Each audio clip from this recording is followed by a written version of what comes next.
Hey everybody, this is Rydo and we're back to Magic the Gathering Arena. Today is Wednesday, June 17th. Let's go check out the store, see what these new daily deals are all about. Still starting later than I would like to. Um, the of all the terrible things, I guess we have an avatar here we might as well buy. One more character. I don't think it's worth it to buy sleeves. I think constantly you're just going to never really be able to pull down that amount. That being said, I guess that's really the question: is this worth 600 gems? And the answer is no right now. These sales probably would come back, or these sleeves would disappear from being offered. We can see that 6 of these I'm just not going to be able to afford. And with the Core 2021 expansion, I wouldn't be surprised for 1 second if there was 6 more sleeves that came about. I wouldn't be surprised for a second if these sleeves show up again, because they weren't ever sold so heavily as being exclusive that if they showed up 2 or 3 years from now that people would be upset. I don't think anybody realistically would be upset about that. Let's go and swap that out. We have 12 days until the season is done, and we have only one more level after this. Let's see, we need to play lands and white and blue cards, and we need to do this workshop. I also believe we wanted to do this quick draft Jalaxian. So we have 16 hours and we're going to have to do both the workshop and Jalaxian, or we skip Jalaxian completely and we save our gold. And I don't think we really need to save our gold that much.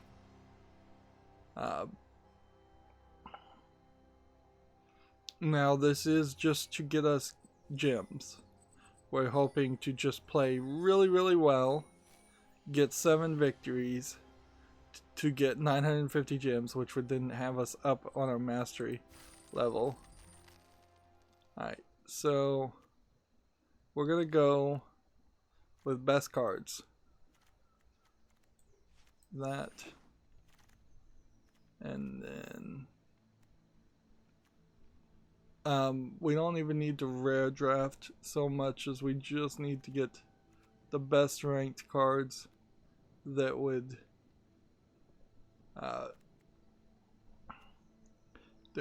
slightly work with us.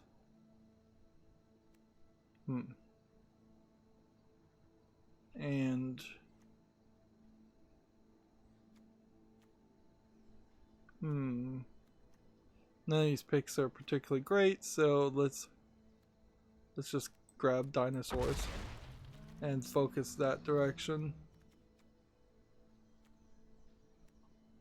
These are all common cards from the looks of it. But do we want to do a red-green deck? Or do we want to just try to stick to a full red deck? If I stick to a full red deck, then I don't have anything but red cards. So it probably does behoove me to at least have 2 colors that are playable. But as far as a booster pack and a quick draft is concerned, this is terrible. Like, we're already running into a problem with the, let's see, haste 1/1. This could get +1/+1 if we played it after we attacked.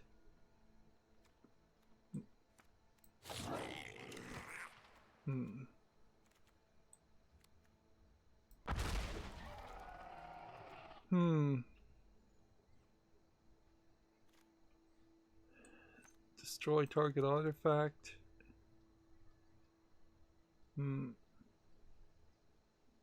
Murloc.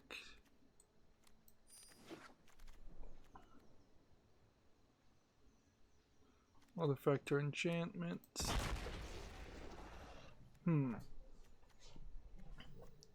Yeah, this draft pack doesn't feel like it offered anything good.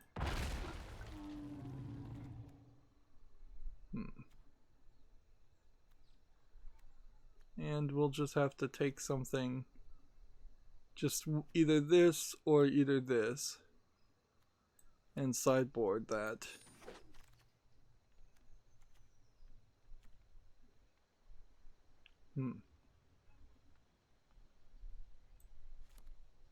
Take that. A colorless card is not a bad idea. I guess we're sideboarding blue cards now. And I guess we're sideboarding white cards.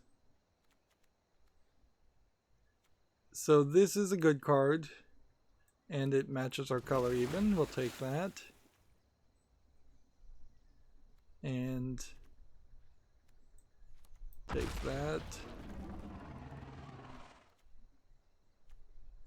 This is a good card, so we probably should rare draft it. I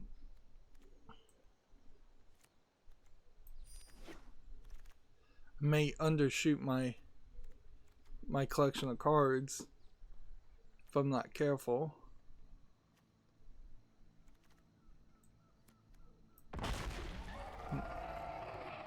And I may end up with not enough cards. This searches your lands and gets a basic land. I don't know if I really need that with just a 2-colored card. Here we have just a dinosaur.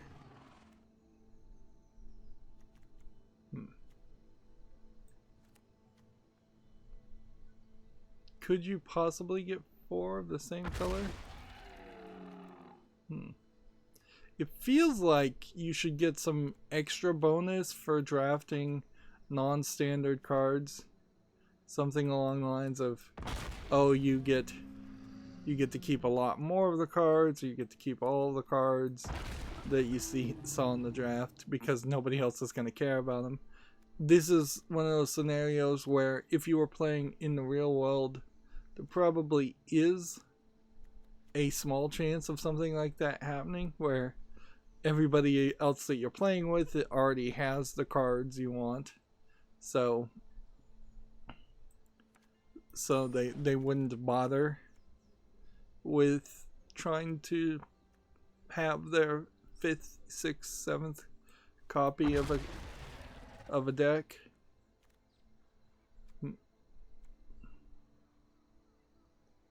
Create a treasure token. That's not going to be that useful.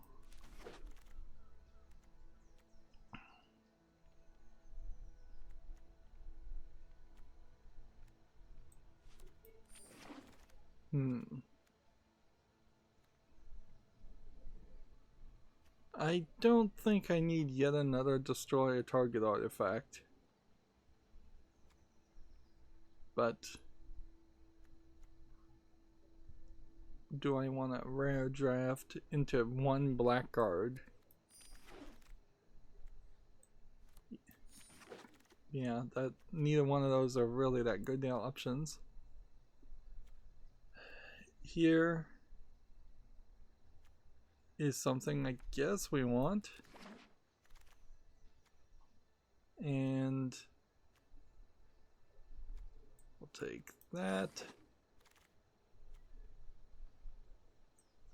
And then take the colored lands. And then take that. And then take that. Even that second pack, not amazingly good.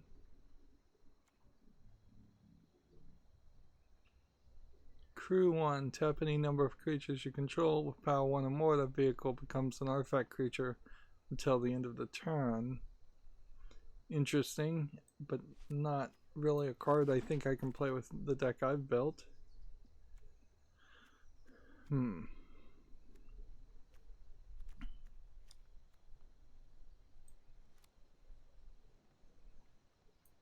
see.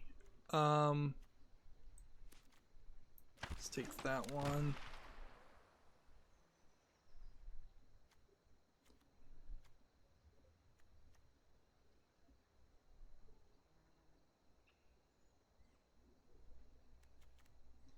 Deal 1 damage to target creature you control. And that one gets trample.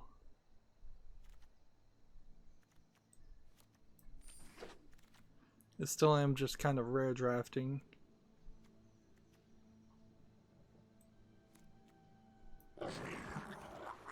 While also trying to build a deck.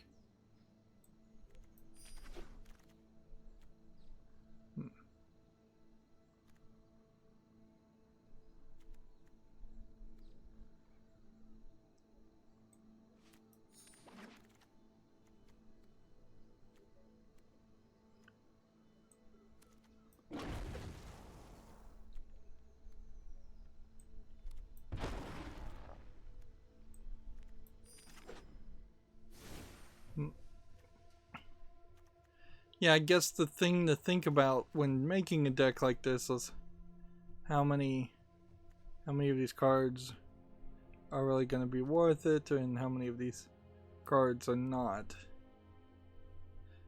Because we have 17 lands.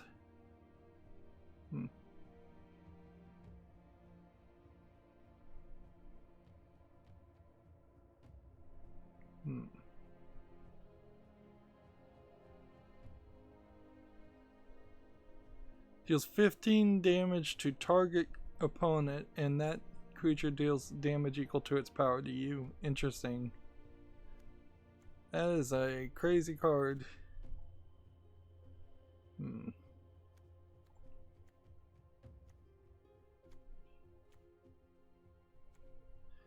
Let's see, we have 1 destroyed target artifact, draw a card. Then we have artifacts. This one adds a colorless for 3 mana, and we can sacrifice it to gain 3 life and draw a card. That's not too bad. Target creature with flying. Target artifact or enchantment versus... I think we'll just get rid of the ones that just destroy a target artifact. Those 2 cards. And that leaves us at 50. This is a land card that is just like a fetch land. We don't really need that, but because in the end it would take 2 mana to do it. I don't think we need that. This one's not a bad idea. This one may not really be worth it, because that's very rarely going to happen. Whenever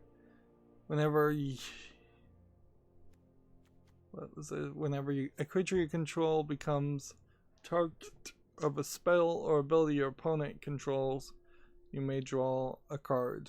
Yeah, that's not likely to ever really happen.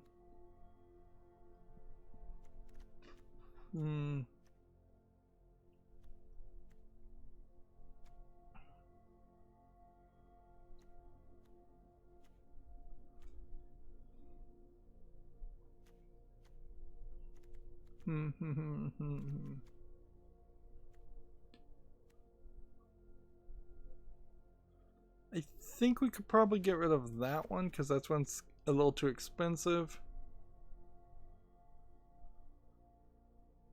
And a 3/3. What does this do? Exiles it until the end of the combat and return it to the battlefield transformed under your control. And then when it's transformed, it can add a mana, or it can draw a card, then discard a card, then it can draw a card, or it can turn a card from your graveyard. I don't think any of that's actually that useful.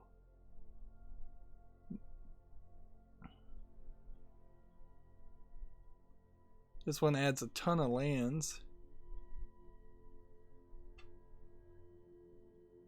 4 mana.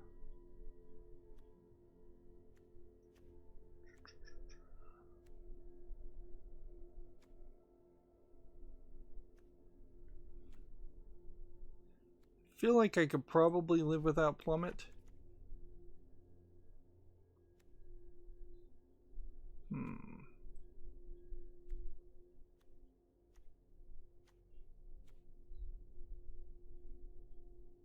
Sacrifice a creature to deal 1 damage to any target. That seems unnecessary.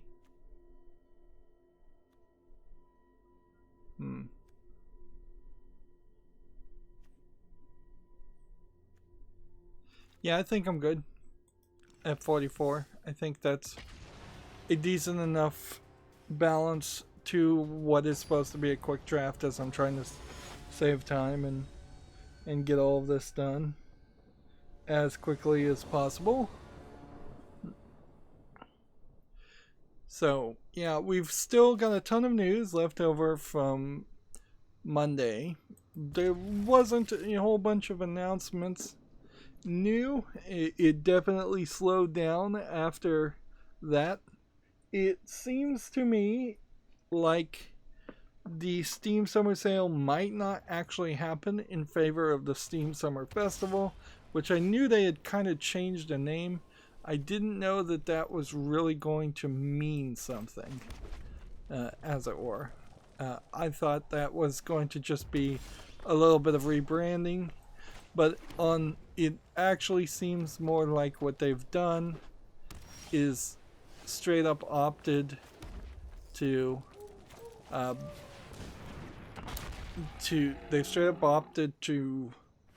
not even try to sell things as a summer sale, and instead just highlight games that have demos. You can definitely see that it seems like everything at the Steam Summer Festival does have a demo. They're just kind of connecting live streams through the Steam, for better or worse, the Steam video streaming features. Is this an instant? Okay.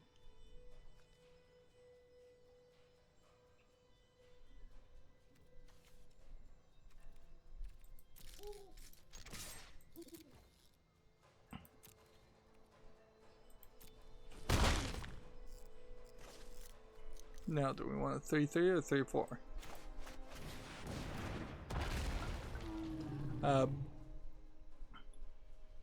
It does go to show, though, that Magic also has kind of run out of ideas. That this Jalaxian, Rivals of Jalaxian world was dinosaurs, and then Ikora is just monsters like Godzilla that are effectively dinosaurs, just slightly less scientifically accurate depictions of dinosaurs. They're big creatures, for lack of a better term, and none of them are particularly aquatic focused.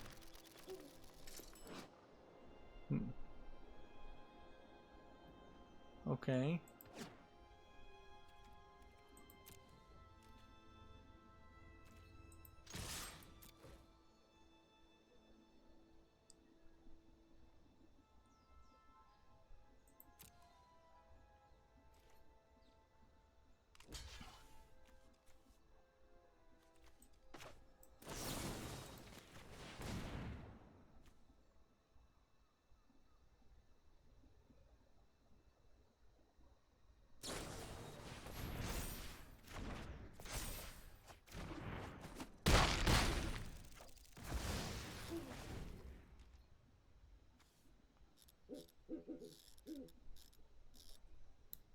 Well, that didn't work out for either one of us. We both wasted a card. Hmm.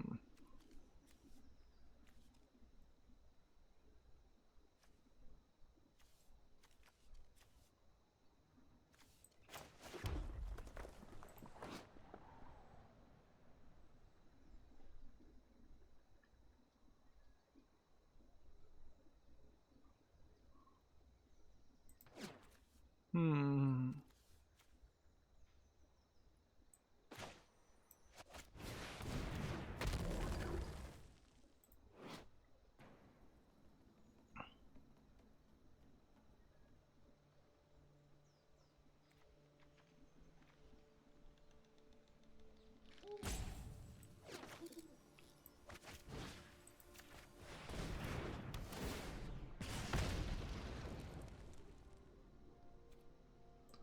Um.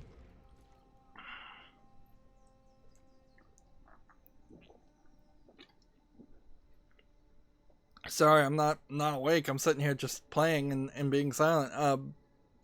Yeah. So we've got a decent amount of news for the accountability section. I worked on yesterday, rebuilding or starting over from scratch effectively for the new YouTube upload flow, a macro software using something called UI.vision, which is a web browser, Chrome and Firefox plugin that theoretically, if you can figure out how to program it, um, is a way of automating these things, or can be a way of automating these things, but there is still a level of trial and error that goes with it. It hasn't been too bad. It does drop down to JavaScript effectively when you are doing everything that is more mathematical. So you have to fall down to JavaScript to do anything kind of any kind of math or evaluation or anything like that, which kind of stinks. But it seems like it's mostly working. It seems like it will work, and the new upload option for the YouTube Studio is finally to a point where I don't think I'm going to run into any major problems or things that couldn't be automated. For instance, one of the things that was a major stopper before was the fact that you didn't have the ability to search playlists for a while there, and without that ability, you can't then automate. You can't then automate what you need to do to ensure that playlists, that the right playlists are selected and put into the right place. So yeah, I haven't gotten back to It'll Do 2 Plus, which I probably will do some more of that either today or tomorrow. Now I'm in that weird position where I have one project, which is the upload programming, that I don't want to lose momentum on, and then I have the game coverage that I don't want to lose momentum on. But I need to get this content, this automation and upload flow automated. The new uploader also only lets you upload 15 videos, so unless I can pull off a major trick to keep it going after one 15 video has been uploaded, and so it can then do a 16th, that's going to be an issue. Well, I think we've lost here.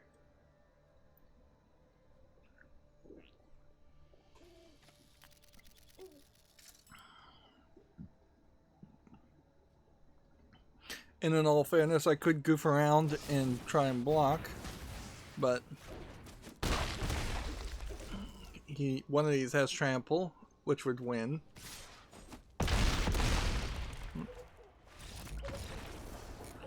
And yeah, I think that's pretty much all I did. Like, I'm still very much in this position where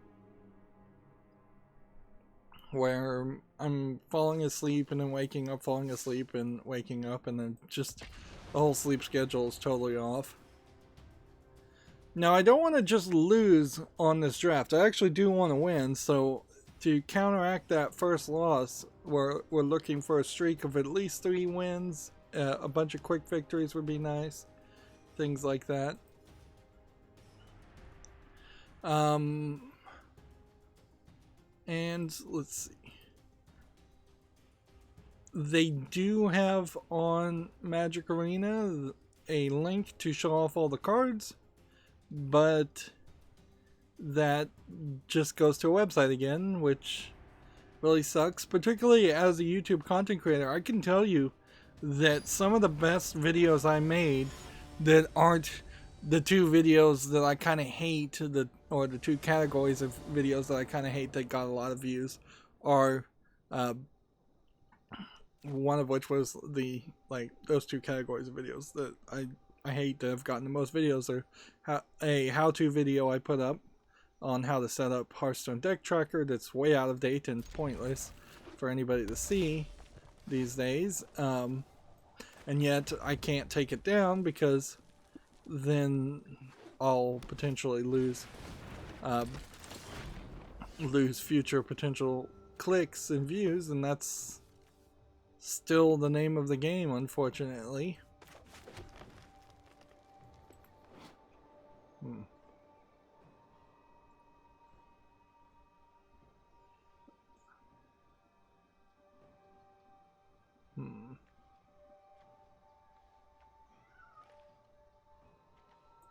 This is like the only creature I actually have. I need way more creatures, obviously.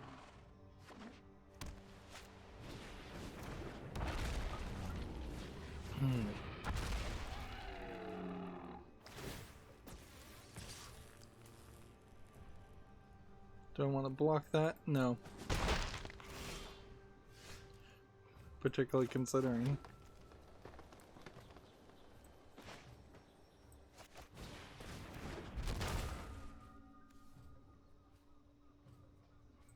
We don't want that, no.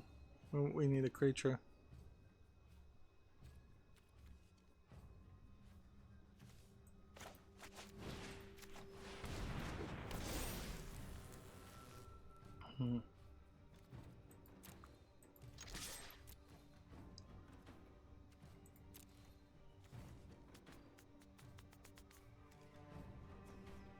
This is an instant, but I wanted to have trample next.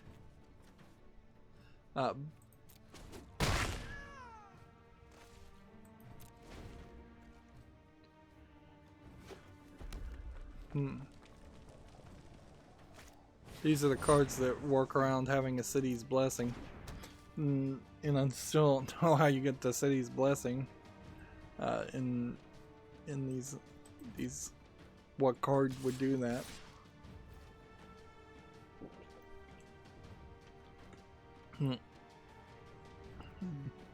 Magic also has another announcement that we'll talk about, but we just need to go through everything.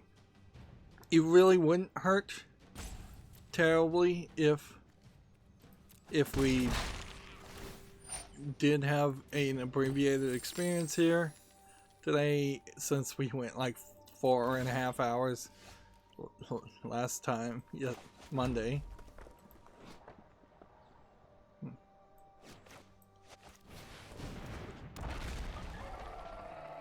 Enrage. Whenever is dealt damage, untap permanent. Alright.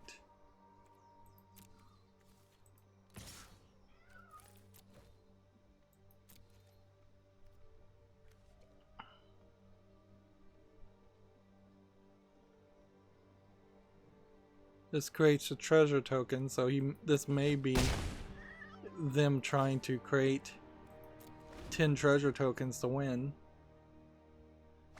Alright, so let's just go. Here we have a game on Steam called 3D Math Ultra. The idea of depicting math in a 3D way is slightly interesting, but I can't really trust this to be a good educational software and not just a low effort game pretending to be educational software. Inherently, this doesn't really look like it's actually... It doesn't look like it's actually a math game as much as it is just mashing numbers that may not even be the right numbers. This is 99 cents. It's English and Russian. It's probably a Russian low effort game, if I was to guess. Inherently, games that are educational almost have to gain popularity amongst teachers who are notoriously not into video games more often than not, and not even very tech literate more often than not. Even some of the teachers I had that were in tech classes of sorts, computer classes, programming classes, were sometimes not the most tech literate that you would expect.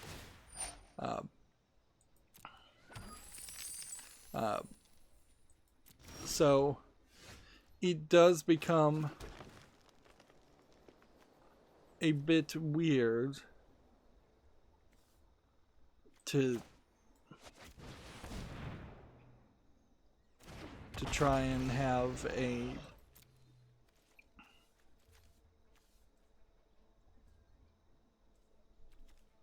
this is an instant, but could I cast it? Yeah.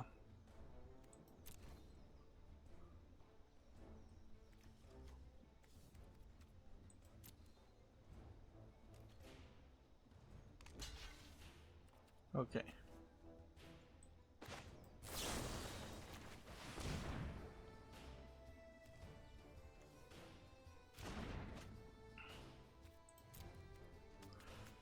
What this really needed was, yeah, that really needed a trample. That would have worked way better with trample.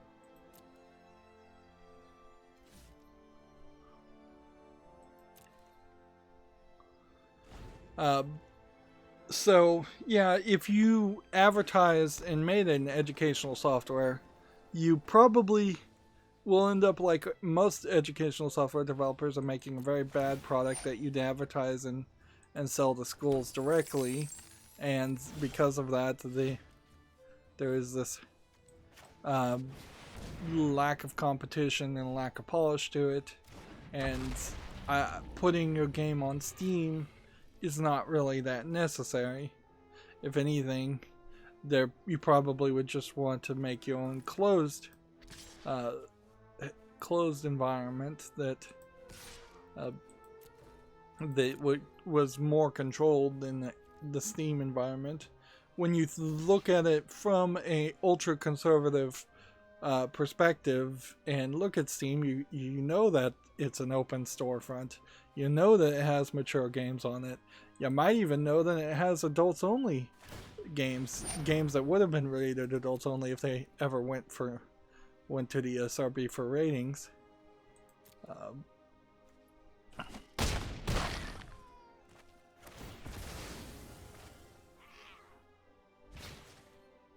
So yeah, I could definitely see teachers not wanting kids to have Steam installed even on a computer in a school, let alone trying to have some tight lockdown Steam account that is universal to all the computers in a computer lab, which I don't even think Steam really accommodates for that. So the licensing issues alone become a problem.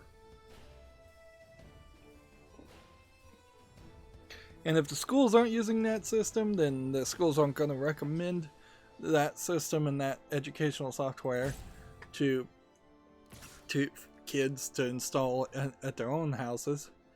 And I would argue there's probably not a ton of young elementary, junior high kids that have Steam accounts.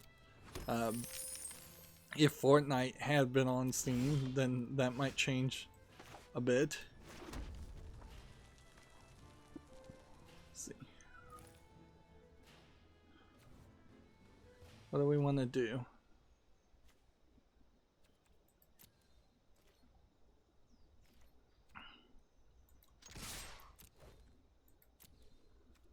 I'm just gonna all attack and see what they decide to do.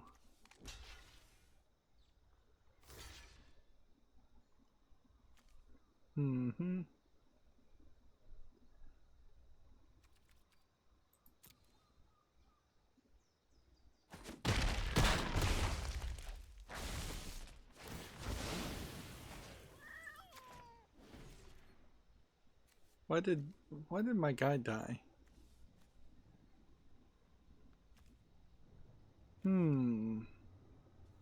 See, I like the idea. You get City's Blessings if you control 10 or more permanents. Interesting. Well,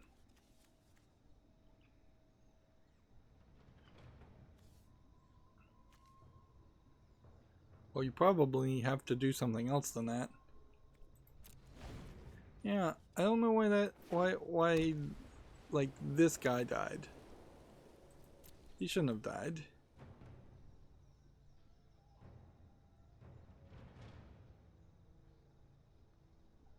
Apparently this does double damage, which that would have pretty much killed me either way. So this guy's gonna do like 8.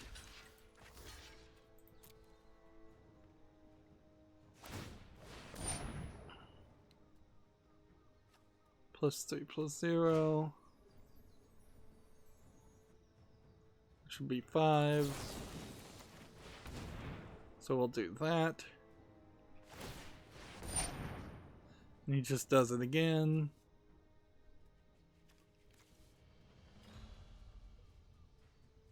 And then we'll just resolve all. So now it's 3 to 6.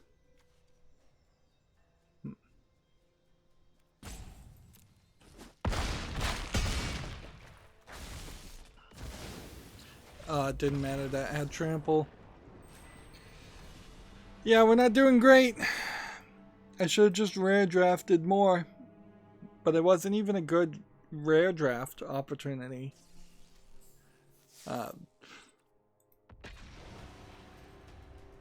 Unfortunately, we are just kind of stuck in this position where you will just have to do drafts of some sort to get some small amount of gems if you don't want to pay money. And I definitely don't want to pay money. Alright, let's start going through the news and try to move faster. Here we have a game called Metal Gunner, which looks like you play the entire game from the inside interface of a mech or a tank or something like that. Rolling tank. Maybe if this was in VR and you could zoom in quite a bit and not have to see all this interface, it would feel a lot better. It is in VR and it's $14.99. Well, that solves that complaint. Now the question is, do I want to put it on the fall list anyways? And I think the answer still is no, because I don't think I want to play as a tank driver. But that certainly does address an issue that previous generations of games like these have had, where just so much of the interface is taken up. Now, you could have fixed this fairly easily had you just not had these bars here and these bars here. Then it would have felt like a one continuous screen that you were seeing. And you also, when making a game with an attempt at being realistic and having a lot of gauges, you have to make sure that these gauges actually mean something. Also, this looks like it's mostly just gauges and not actually buttons or controls or anything, so there might be something lacking in that also.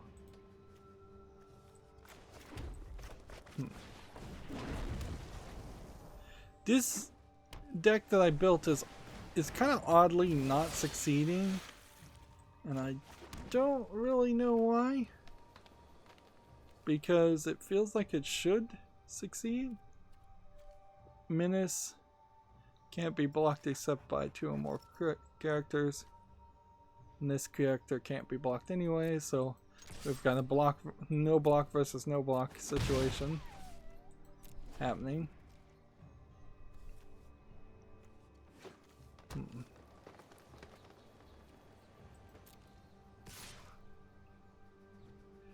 Let's see. Next we have a game on Steam called Chaos Galaxy, which looks like it is a space strategy game, would be my guess.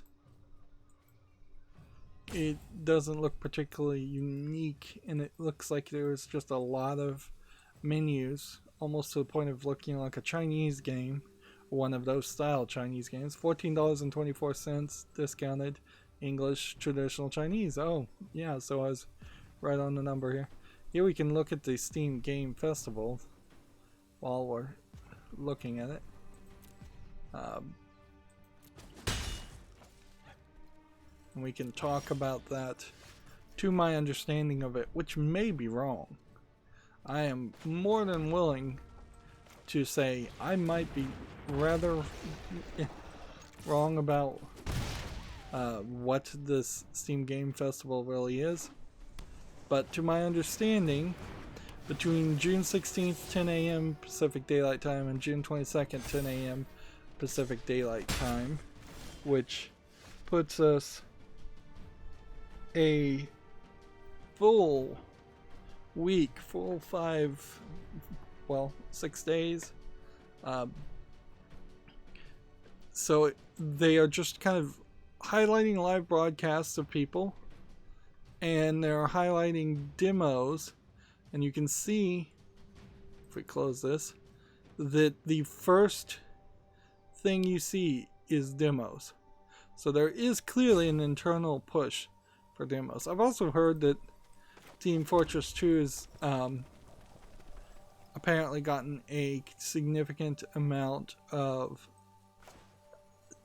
just bots and hostile comments in the chat, and that they've implemented, or they're in the process of implementing, a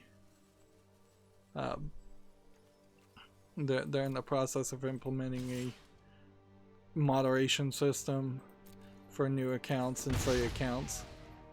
It seems to me like it kind of doesn't seem like they care about moderating people that are old accounts or paid accounts, but they very well may start to expand on that concept eventually. Let's see.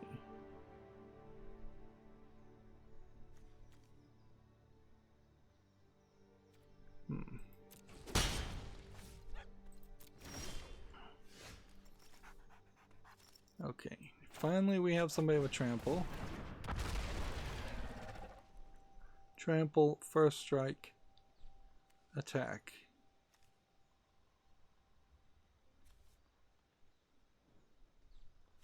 Okay. So next, we want to attack here, attack here.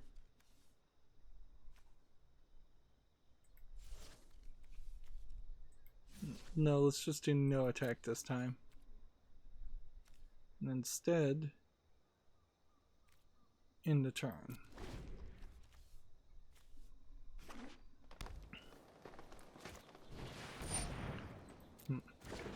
So yeah, just a ton of demos for games we don't really list. Apparently I'm not signed in, so this is a good depiction. You can meet the developers through live chats, AMAs, and live streams. So this probably is a better offering to do this through Steam than doing it through The Escapist or IGN or PC Gamer. Each one of those were going to have presentations before E3 was canceled where Steam probably wasn't going to do too much of this, and they've expanded it. Although, in all fairness, they have clearly been working on infrastructure that could handle an event like this over the several years, with the introduction of the live streaming ability for game devs and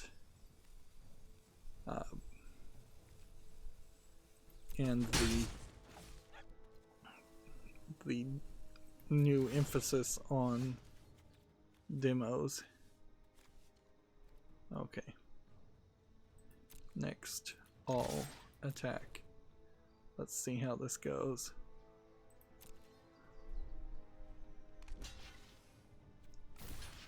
Okay. 2 there.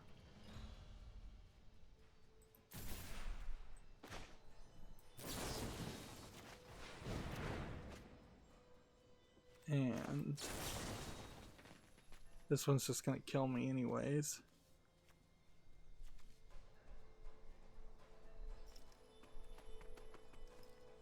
Hmm.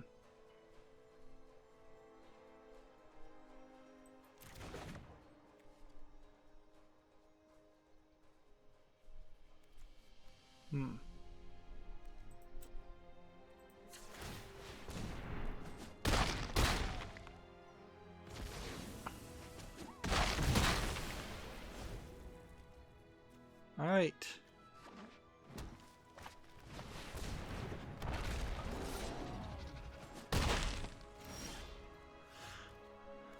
So now we need a defensive and a card.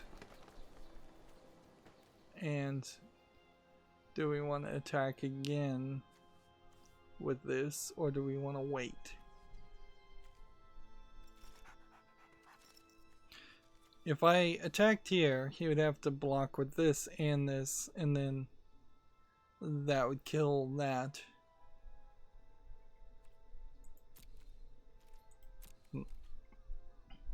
So yeah, they have like a shelf here for retro, a shelf for family friendly. I assume that these shelves somehow drag so that you could see more. So there's actually quite a bit. I would say their website in that slider bar needs some work. They have a shelf here for mystery. They have a shelf here for management. I recognize the survivalist, but I really haven't recognized any of these other games at all.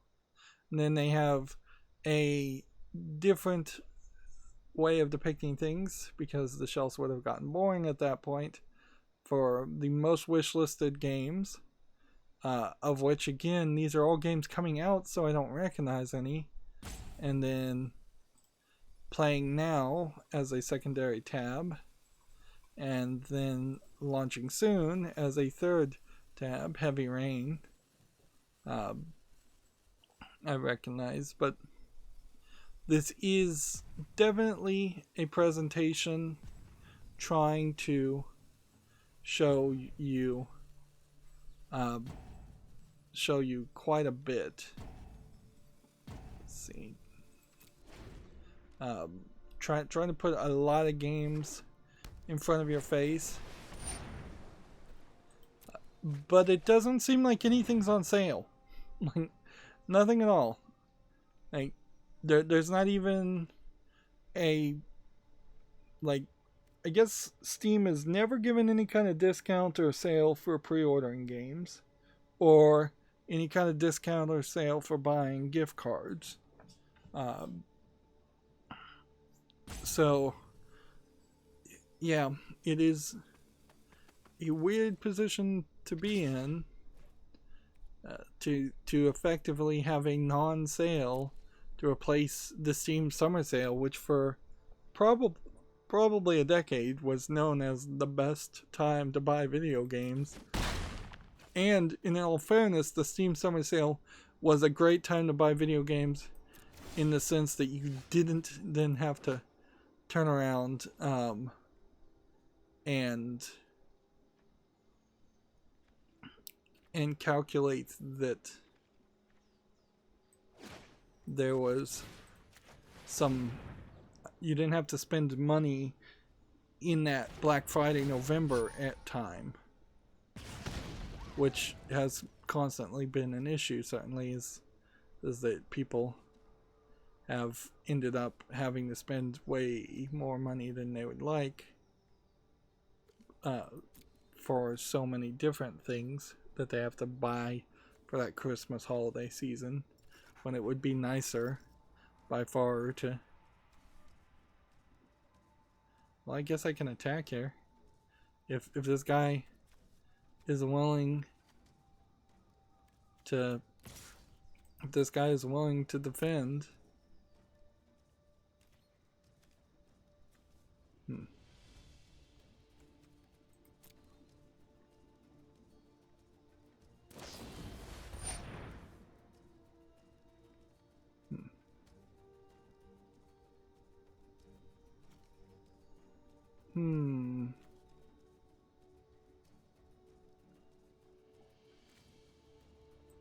See, I got the city's blessing also. But apparently you only get the city's blessing if your card... if some card in your deck actually says city's blessing. Because clearly I haven't been getting city's blessing always.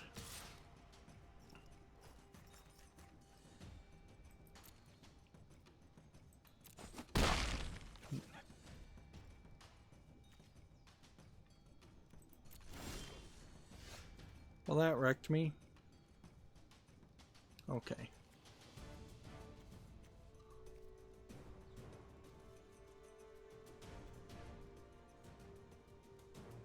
Let's go ahead and just attack with this. I think that's the best I can do. This attack here.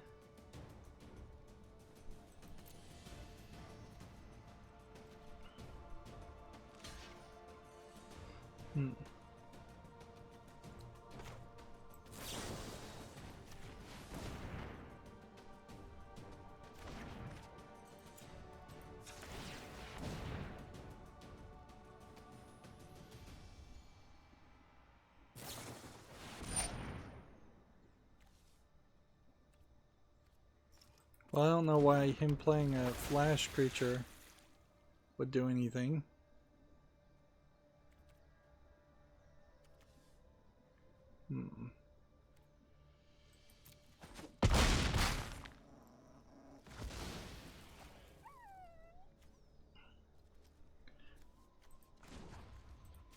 Let's go ahead and get our health. And play that, I guess.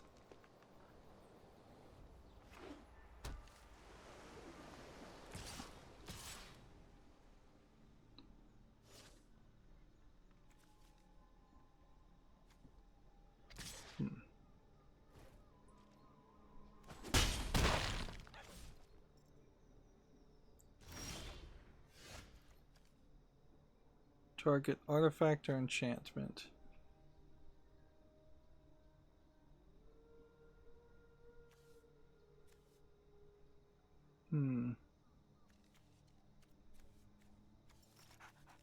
Which is most important?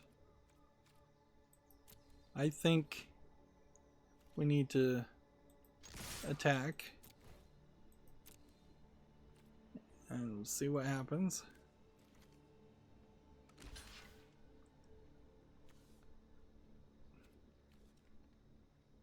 And go ahead and attack this up that way.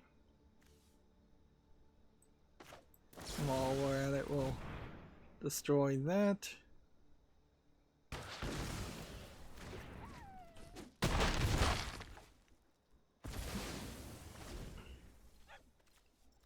We probably still lost. It is, I think, worth mentioning that there is a whole category system here of action, adventure, strategy games, all the way down to visual novels, so they are even highlighting some visual novels. But once again, it's not like any of those categories are actually being depicted well. And if you're not signed in and you're on the featured, look at it. It doesn't seem like the featured organization wants to particularly even highlight visual novels, whereas family friendly and many of the other categories are highlighted and featured.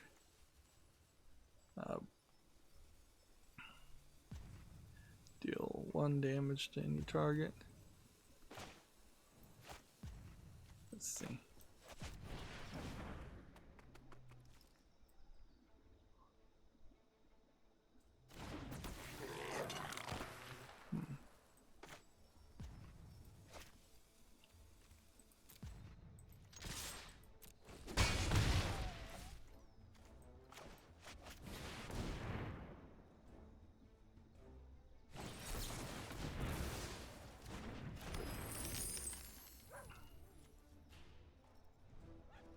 Yep, we just lost again.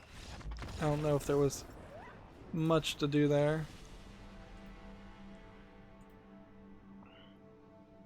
So yeah, it does definitely go to show that you can just completely bone it up and completely waste your time with drafts.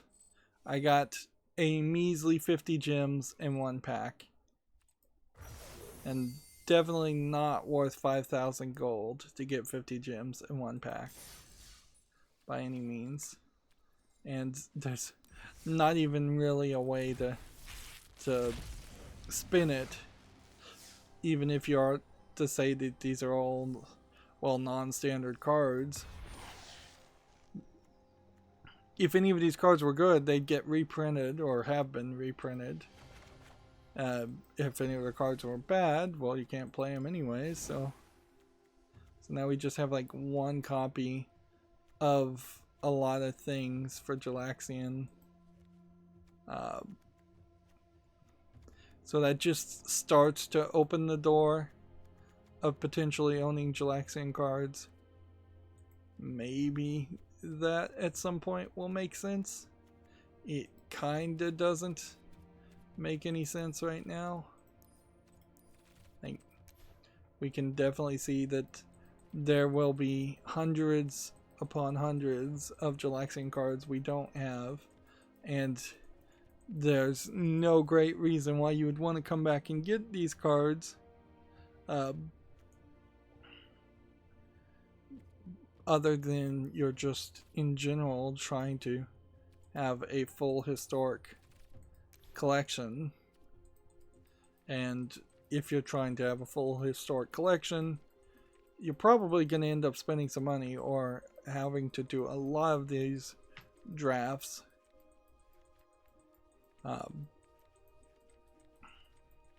Because you can see there's quite a lot of cards there. I won't go through all that since that would be a waste of time. The mythic rare Jalaxian cards, quite a few, but not a ton, versus rare Jalaxian cards not collected, quite a few,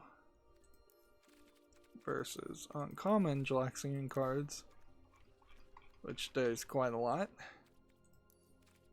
versus common Jalaxian cards, which there's quite a lot. Yeah. I definitely don't have enough wild cards to even have one of each of the Jalaxian sets. Nor would that be very helpful. Alright, so now we need to play white or blue. So we could try the blue-white deck here, whatever that is, and see how that plays. I don't even know what that is, but we'll give it a shot. We're in this weird position where actually I shouldn't be playing this game. I should be doing the workshop too, which was the other thing that we need to do. I managed to save myself some time just by being a loser and not actually succeeding at anything.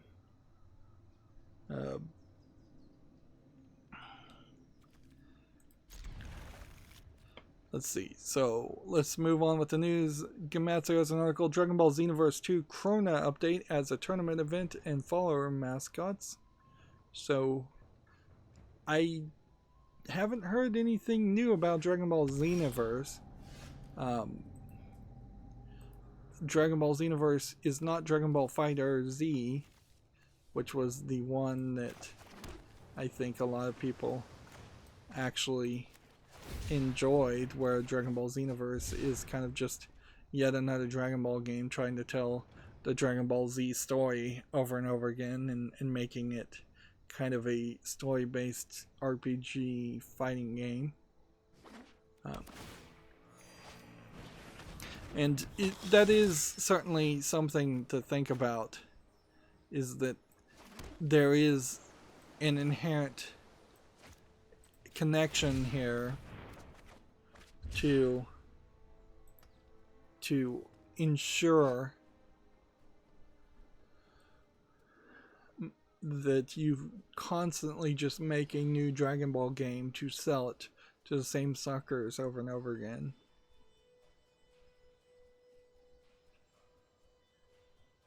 I don't know what the strategy here for this is, why there's so many cycling cards, other than maybe this is a self-nil deck. I mean, that's kind of all I can take from it.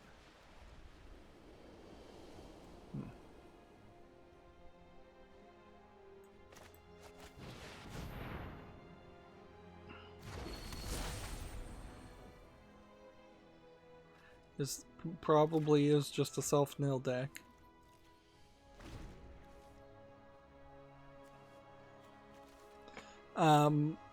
Gematsu has an article here. My Heroes 1 Justice 2 update adds photo mode this summer. So, okay, if that interests you. We're getting really tiny announcements, relatively speaking. I could bring this to my hand, but then it would also cost 5 to play. Or I can cycle once again.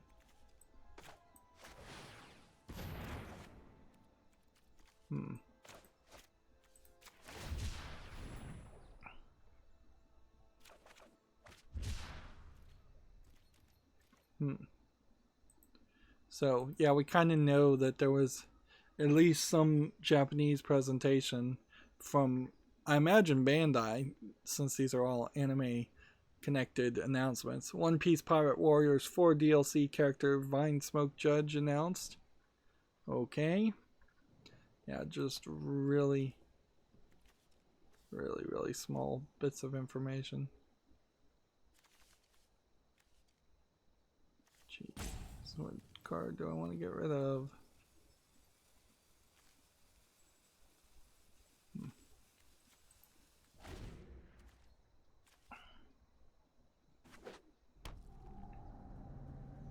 We're in a weird position where I see the Humble Bundle store, but I know there's a bunch of tabs behind the Humble Bundle store, so at some point the tabs got out of order. There's not really a great way to ensure that that doesn't happen on Chrome. Let's see.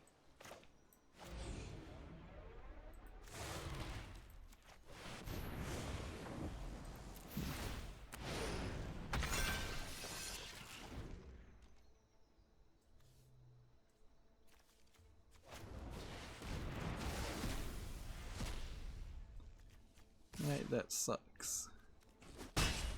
Let's see, what does this do? When it is the battlefield, any number of non-line creatures you own and control will turn in the battlefield at the beginning of the next step. It seems like a fairly useless ability at the moment.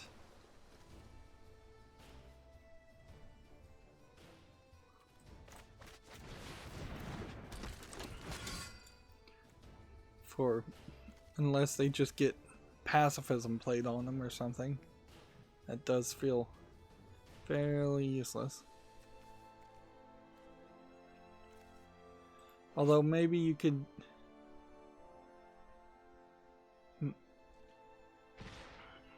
It returns him to the battlefield at the beginning of the next end step.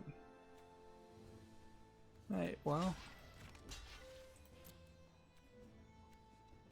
This one's doing 0 damage.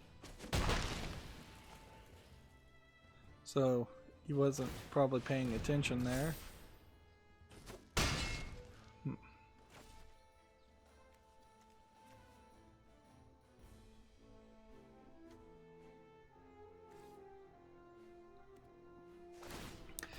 We have a game here on Steam called Last Room, which looks like it's maybe an asset flip dungeon crawler game, considering how we're not seeing any weapons, enemies, or UI, really.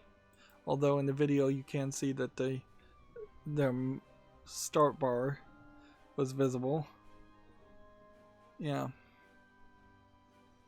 This does seem very simplistic as an early access game for $3.19, English, allegedly full audio. If it's some kind of escape the room, I don't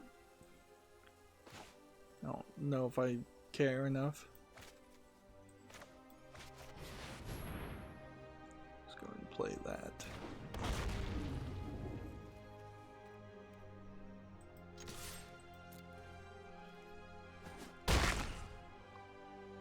Yeah, this is going to be a face race, and I'm still probably going to lose.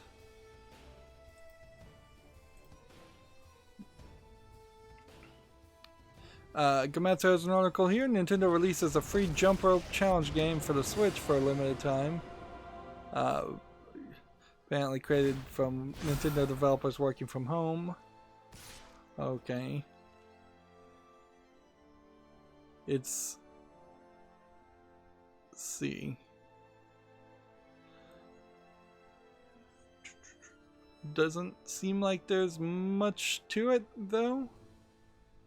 Like, it's kind of hard to have anything to say there when clearly it's just a free time demo, for lack of a better description.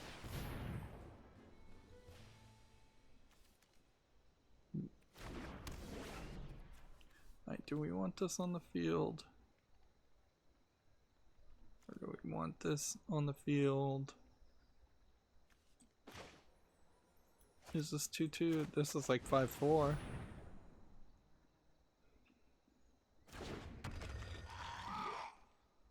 So one can't attack. Alright. I'll just go ahead and get rid of that.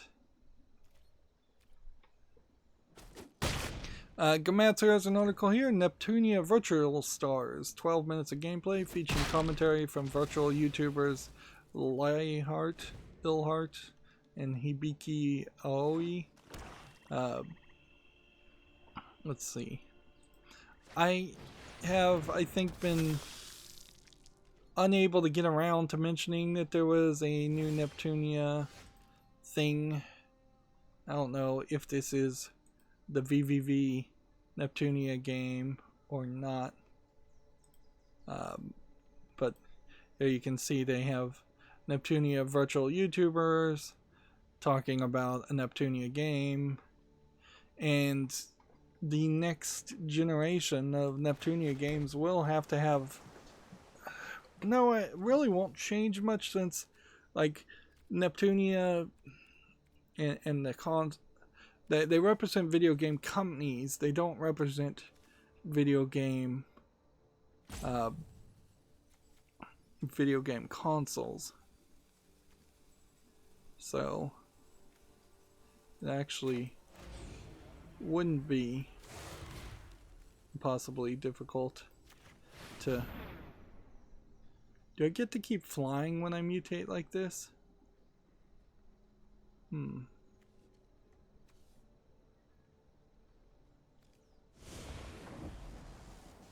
Yes, I do. Oh. Nice.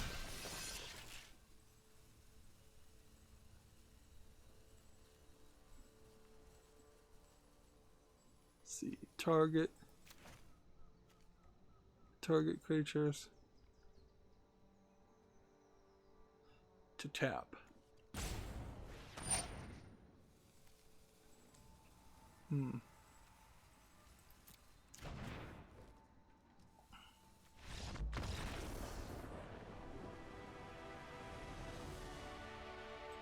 Well, we got a victory, and that's more than we were even really expecting. And that put us 1/3 of the way done. And we were supposed to do this, so let's start. Let's pick something. We'll play Night Whispers. We'll play Teamwork. And we'll double look at what is in Teamwork.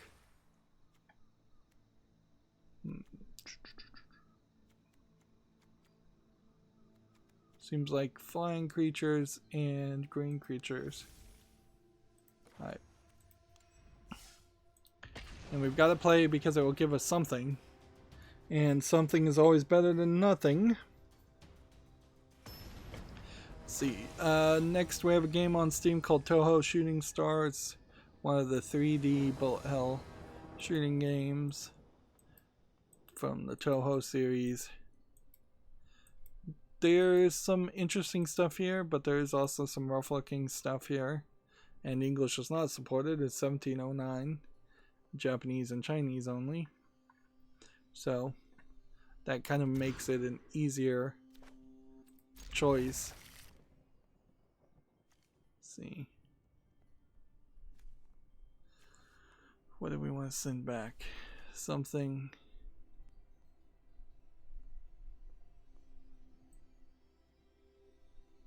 Send that back, I guess.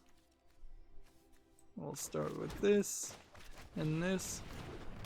What's funny is when you're playing other people's decks, you may not get the same skins for like lands.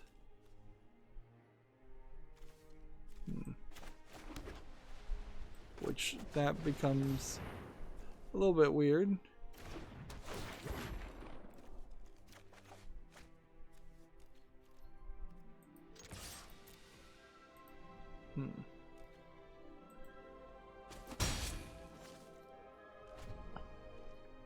See, next we have a game on Steam called Mech Escape, which looks like it is a puzzle adventure game.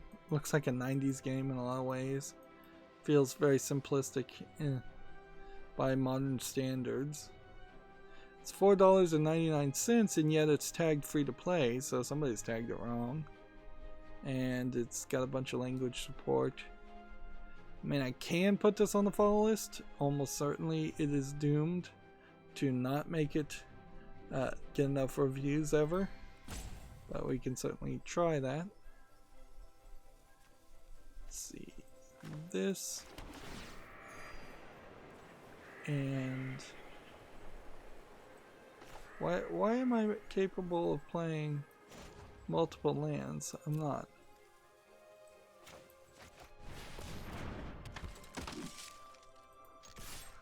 Yeah, I was confused there for a second.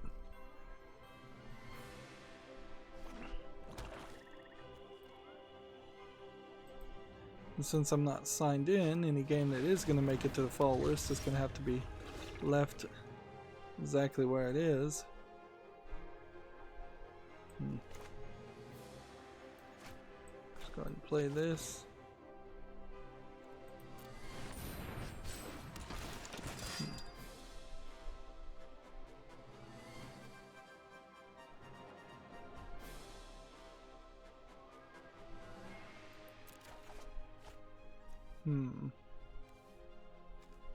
And then I feel like I'm suited well enough to cycle these.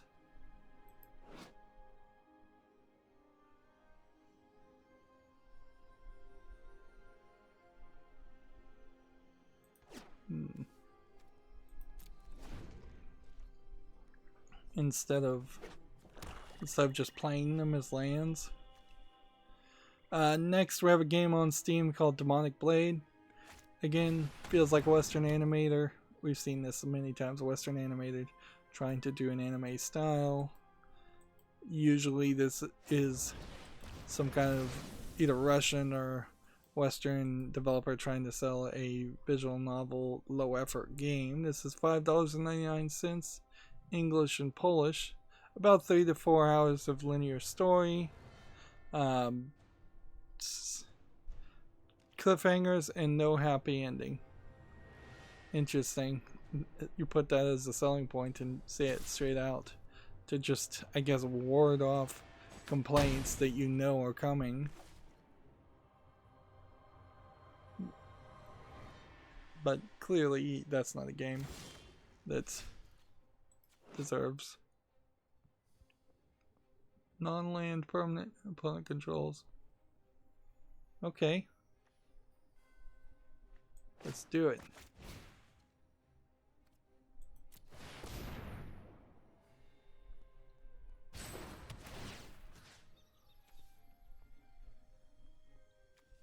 Get rid of that.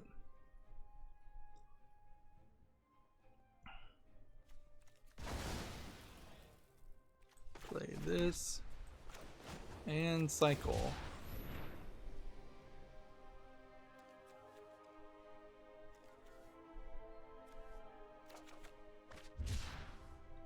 Let's see. +2/+2. So our game ender would be to spend six mana to do 6 extra damage with these 3 characters. Which 6 extra damage plus 7 plus 8 plus 9 plus 10 would still not win. So we're not to that point. Gamatsu has an article here. Little Town Hero is coming to PC on June 30th. Self-published by Game Freak, the programmers behind Pokemon for the vast majority of Pokemon's lifetime. And they seemed like they were very much tired of programming Pokemon games. And certainly this game, Little Town Hero, might be the reason why that the most recent Pokemon game is not that great, although there's a lot of reasons. There's probably a lot of reasons there, so I wouldn't solely blame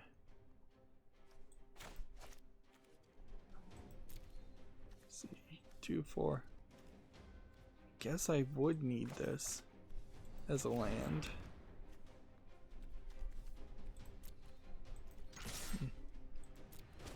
Yeah, I wouldn't solely blame Game Freak though, as far as the most recent Shield and Sword games not being very polished. There's a lot of reasons there. Now, Little Town Hero, on the other hand, might very well just be the PC equivalent of Pokemon. And if it is, made by the same company as Pokemon, and if it has some decent improvements, even, well, that solves quite a few questions as far as my wish list goes.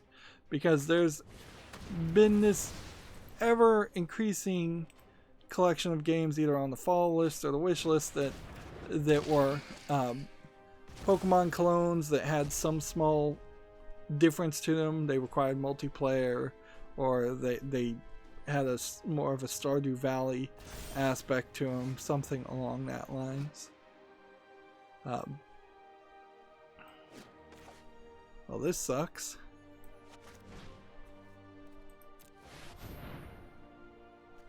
Put just 1+1+1 counter on them. It's fairly obvious a board clear is the thing that would defeat this.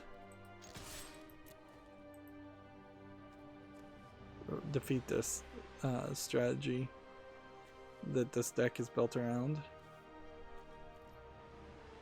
Moving on, Gamatsu has an article. The Ratchet and Clank Rift Apart new female character Lombax is going to be playable.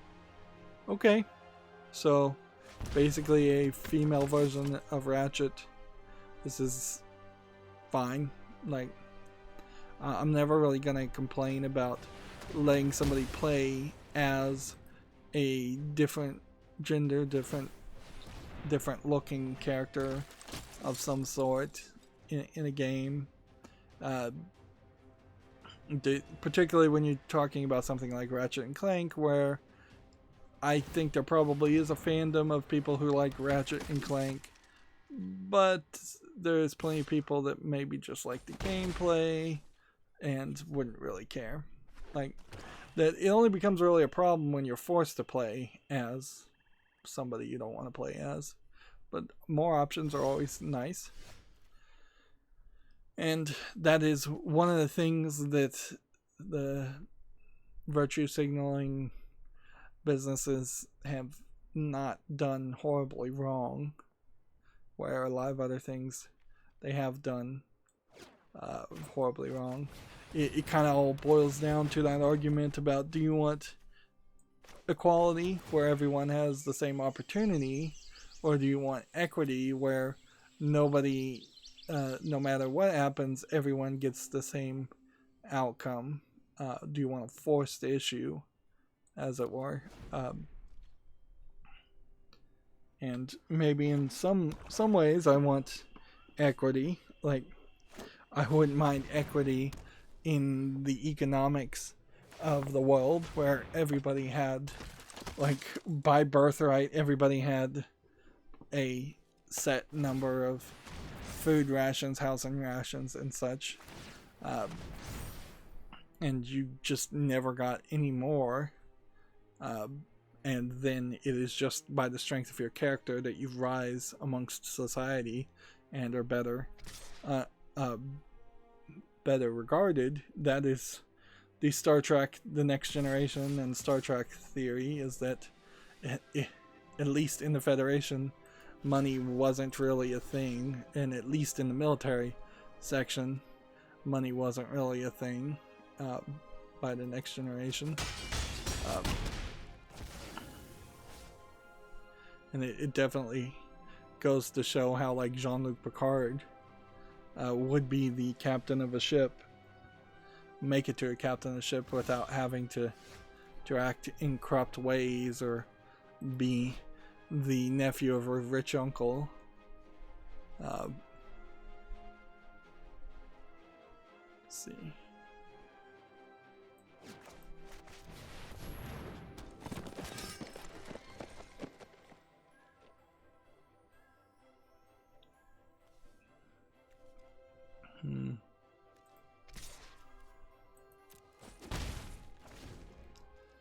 But on the other hand, I can definitely see that equality often is the right option too. Like, some people definitely do want to have challenge. Like, you cannot deny that professional sports players want challenge. If everybody just got participation awards and there was no ranking system, it would be a very weird system in sports, like football, basketball, any competitive sports, even track. Like, that's where something like that kind of falls apart. But in all fairness, one of those examples was equity for things you need versus equality for things that are recreational. So it might very well be that everything, whether it's a basic need or not, is definitely a major factor. And this is about the millionth time I've had an economic rant, so I'll move forward.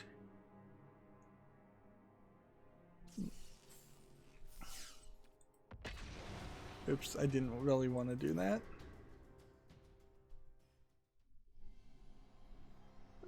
Come on. Still hanging on the black screens. Let's try Night Whispers instead, which probably either wins by Bolas Citadel or wins by this.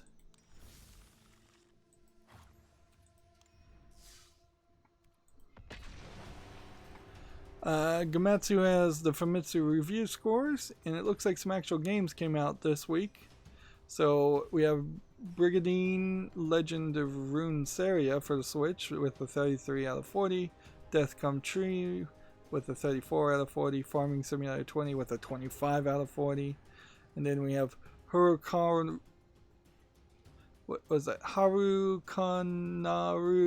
Toki no Naka Day 7, 34 out of 40. I have no idea what series that is. The Last of Us Part 2 given a 39 out of 40, so it seems like everybody loves it. Although in all fairness, there is also a heavy problem with a lot of the early access reviews that were given out to the mainstream video game journalist media, and in that they were told that they can't discuss any of the second half of the game. But that's not really even too odd. Like, if anything, that is one hand washing the other, because it allows people that develop longer games to then tell the games journalists that they can't discuss the second half of the game, which then allows the games journalists to not actually even bother to play the second half of the second game. And that's why we do occasionally see that after the first couple hours of games, they sometimes change drastically or get just significantly worse in performance or quality, because they are just playing up to that journalism, to those mainstream journalists. Let's see. Okay, well, it looks like we can attack here. And then we can activate this and put this on the field. That's not terrible. That is not a terrible card. I wish I had this. I'm gonna find out it's about to leave standard just as soon as I found it.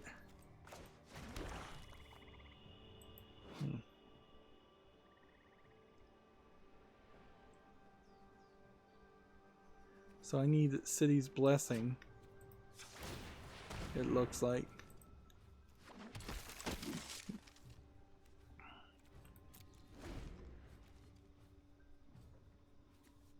Before I can really play this card. Whenever another non-token creature you control dies, you may exile it. If you do, create a token that's a copy of that creature, except it's a 1/1 and it's a nightmare in addition to other types.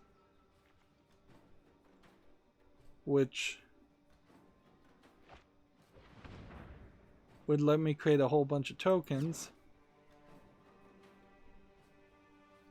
I don't know why I need to create a whole bunch of tokens though. Yeah, I'm not following the exact strategy if these two cards were supposed to synergize somehow.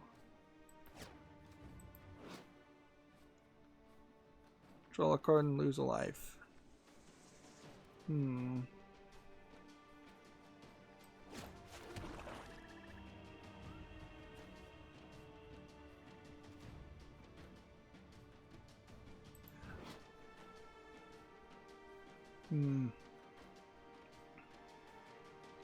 Number of swamps you control.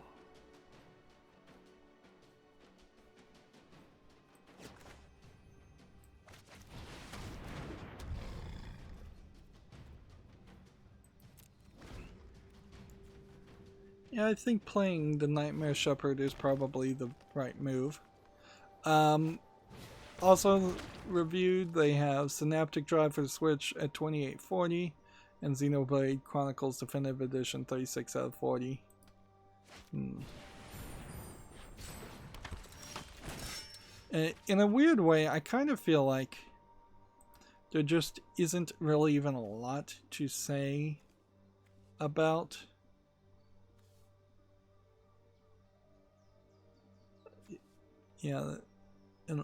about the Last of Us Part 2. That is kind of just it. There's just kind of nothing to say.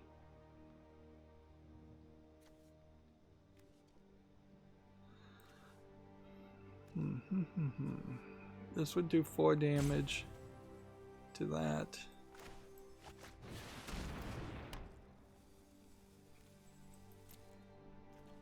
And we can just go ahead and attack here.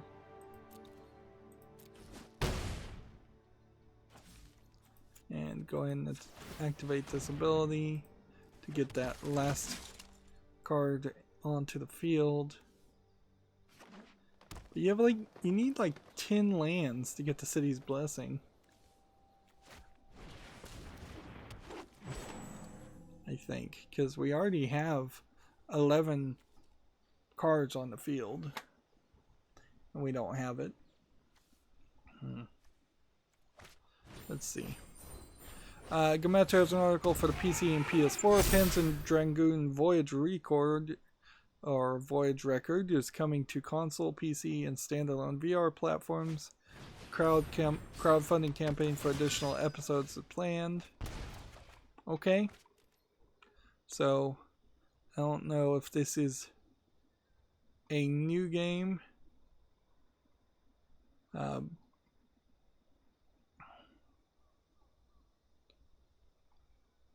Yeah, I think it's probably a new game in the series and not just a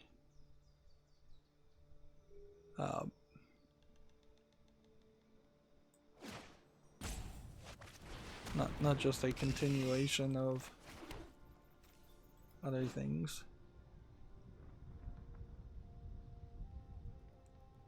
Do I want to exile a card from my hand? Not yet.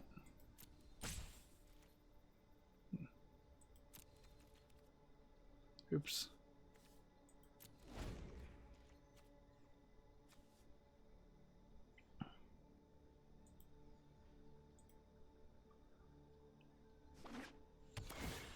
Here we have a game on Steam called Last Battle Order from Chaos, which looks like an RPG Maker game, and thus I'm immediately uninterested in it. $5.99, English, Portuguese, Brazil.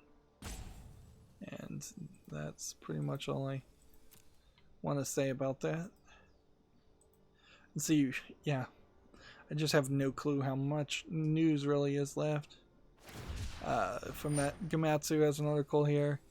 Action, shooting, and roguelike gameplay Raspberry Mesh has been announced for the Switch and PC, due out in 2020. Which just does look like somebody broke out of a hospital to go on a killing spree, from the looks of it. But then the actual game itself is just 8-bit pixel graphics in a top-down twin-stick shooter game.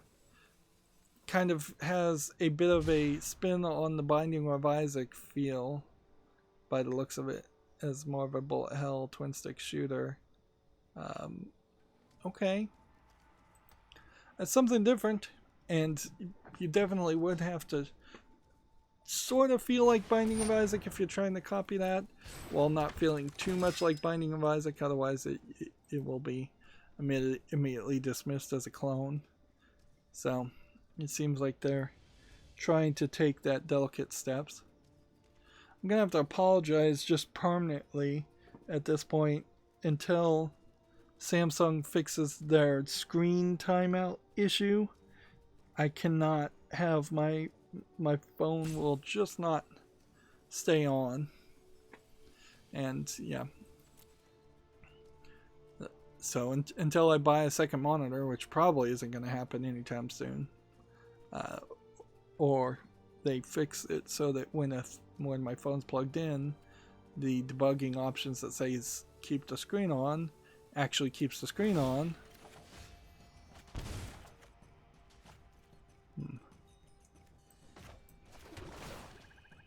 Let's see. 2 damage to any target. You gain 2 life. Well, this one will kill him, do the most damage.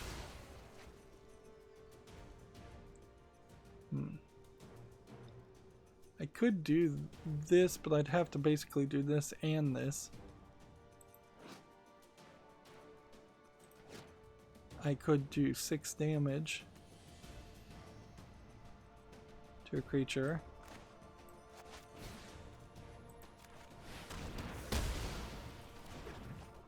I suppose.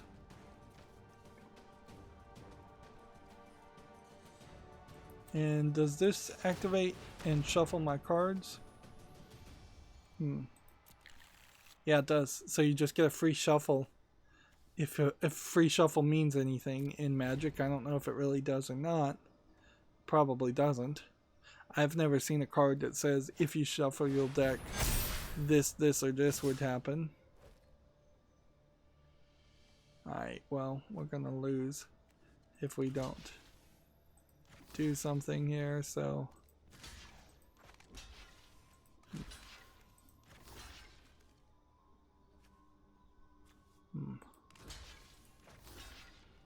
That's gonna do 8 damage to me.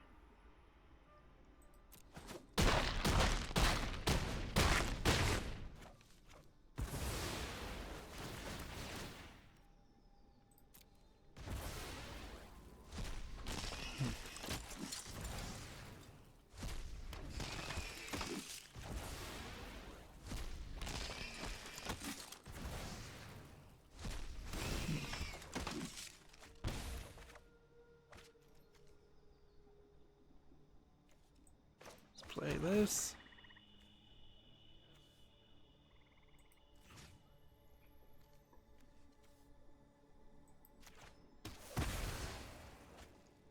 Kill that. Let's see. Still don't have the blessing. So I could do this and it would kill a whole bunch of people for no reason. Or I play this, then exile this. Oh yeah, let's play this.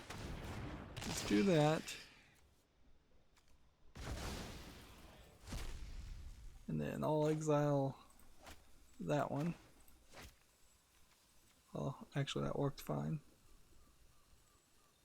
And I guess we play this.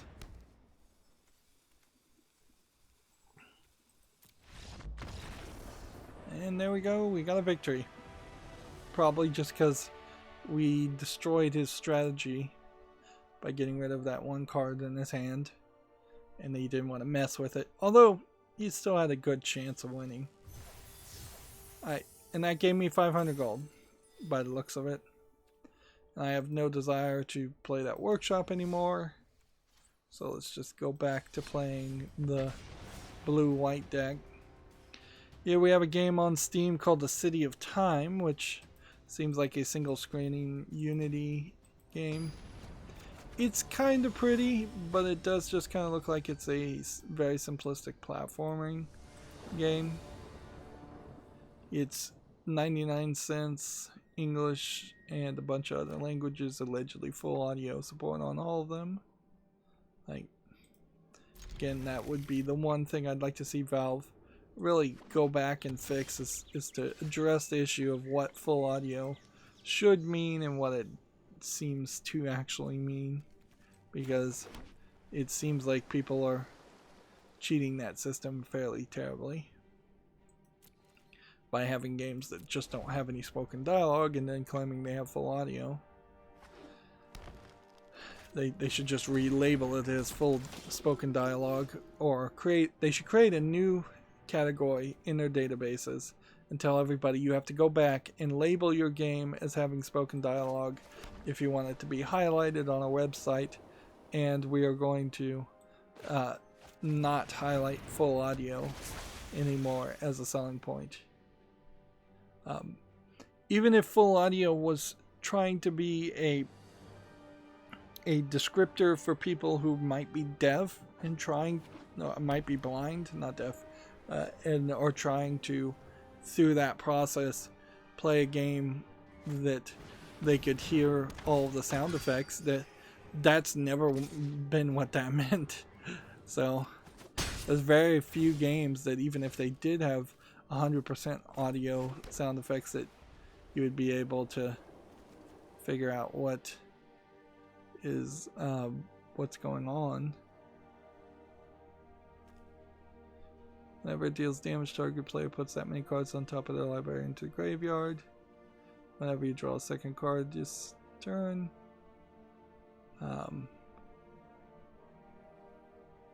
So this would be 1 mana, so you could equip it. I don't think we need to do that quite yet. Actually, I probably should have played that because that would have then let that equip, but whatever. Next, we have a game on Steam here with a bunch of Asian name characters called The Only Master. The animation here looks a little rough. This does look like it is probably a guy-on-guy yaoi style visual novel. But English is not supported, $4.19, Chinese only. Weird, but it does oddly open up an interesting thought, because it's not like the Chinese government really would approve of gay content.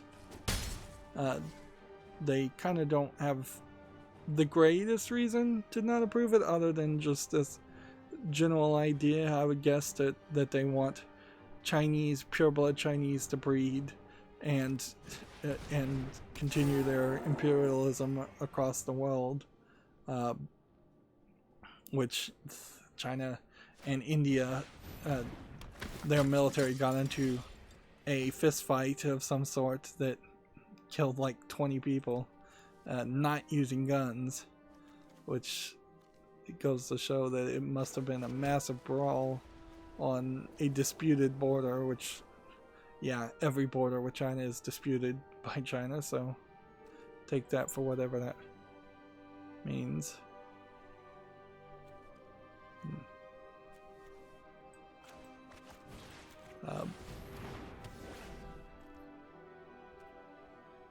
But yeah, that definitely would be more interesting if the only Chinese games we saw come to the American or the Western global version. It would probably be best to describe the Steam global version as a global version. The Steam version that everybody uses except for China, where Steam has rolled out their own Chinese version. Yeah, the I guess what you would call subversive games start to make more sense. But amongst that, I imagine this is probably just still going to be low effort content, even if it is slightly subversive.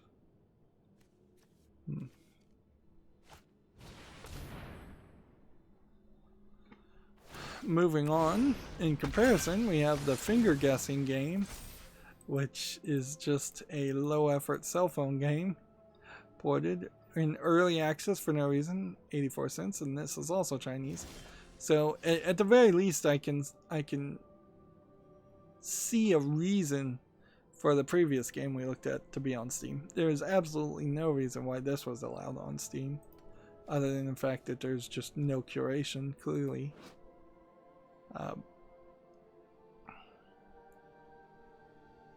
Okay, can we mutate this onto a flying creature and then over and return that to the hand?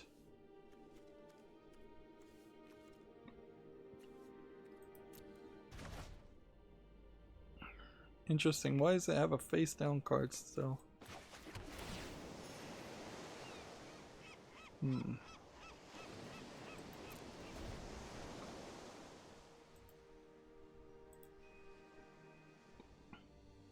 Let's see. Next, we have a game called Happy Osher Time, which looks like it's some kind of VR Second Life clone with a lot of anime 3D avatars. $6.99. It's a little too cheap for a VR game. And it's English and Japanese with full audio. This really feels like something that would be for little girls playing with a $600 VR headset, which is extremely questionable. And it doesn't look particularly well done or polished. And it does feel very gendered in the fact that it seems to be targeting little girls.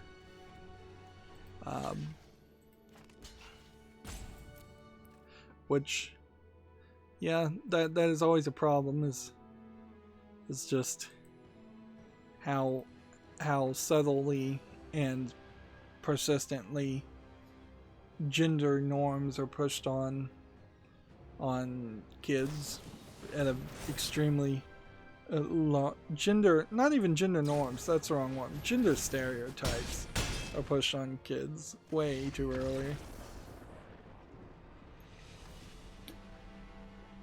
Like there's really no reason to be putting a baby in blue diapers if it's a boy and pink diapers if it's a girl. They're both babies. They don't know the difference, and there's kind of no reason to teach the difference. In the end, I think a lot of that emphasis is just echoed without thinking about it, and it does lead to a lack of understanding of the opposite gender, depending on what gender you are, and kind of to the point of a fetishization of the opposite gender as being this weird, maybe not fetishization, maybe exoticization might be a better word to use. So it's really hard to say, well, everybody should be treated the same and everybody is basically the same when also you've raised your kid before they've even hit kindergarten to know that girls and boys are different, and girls stereotypically are treated differently, act differently, allowed to get away with different things.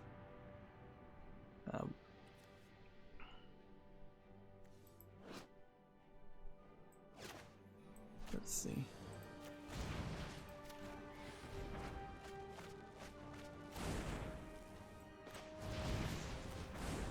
I don't know if I was really going anywhere with that, but yeah. Moving on, Gamma Sutra has an article here. Xseeds Games is hiring a localization editor, which is to say that a well-known Japanese developer / publisher is looking in Torrance, California for somebody to edit and translate their games. So we're gonna start to see, it seems like, more Xseed games coming to the West. Now, oops, I didn't really want to do that, but oh well. There is inherently the problem of hiring somebody in California to do that, because then the odds are high that whoever gets hired in California is going to be a groupthink SJW that then pushes a pro-censorship agenda, whereas you might find or have at least slightly better odds of finding somebody who just wants to do the job correctly and accurately outside of California.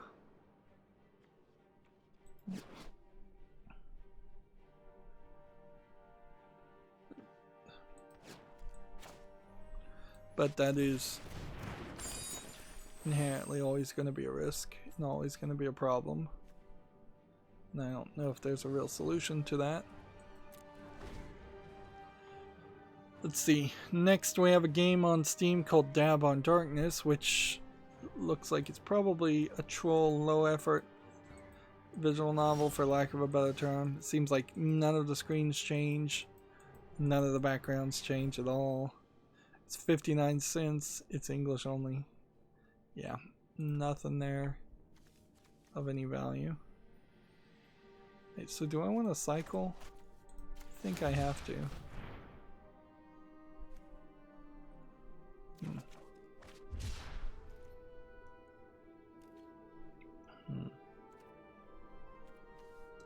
I could go ahead and attack with this and this.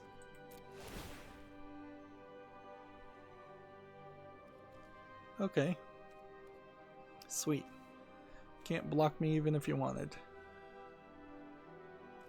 Didn't even realize that was how that was going to happen. So, a bit of a correction I think I need to say here. I've been just unable to find this Humble Bundle. It was not an Indie Gala bundle as I thought a couple days ago. This Humble Bundle apparently is just not being highlighted in the same way, or I've just missed it completely. It might be 100% my fault on that. But yeah, I seem to have completely missed this listing. So here it is, the Humble Bundle, Fight for Racial Justice, which has raised $1,828,065 according to this. 100% goes to charity, it says. And then the bundle here, minimum would be $30, which, you know, getting Baba Is You for $30 and then like getting Kerbal Space Program for $30 is probably a decent price. Let's see, War of Mine, and yeah, there is a decent number of games here that I probably don't own, but there is also a fairly large number of games here that I would own. So Neocab in that mix. Also, these are not Darkest Dungeon Shieldbreaker DLC. Yep.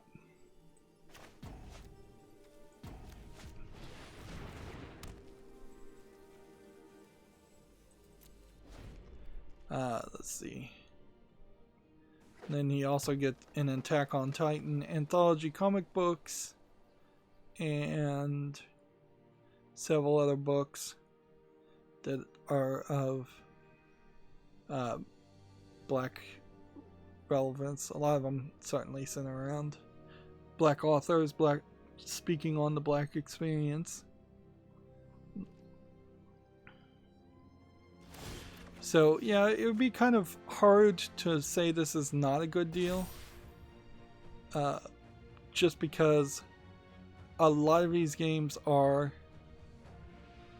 focused in such a way that they never really go on sale.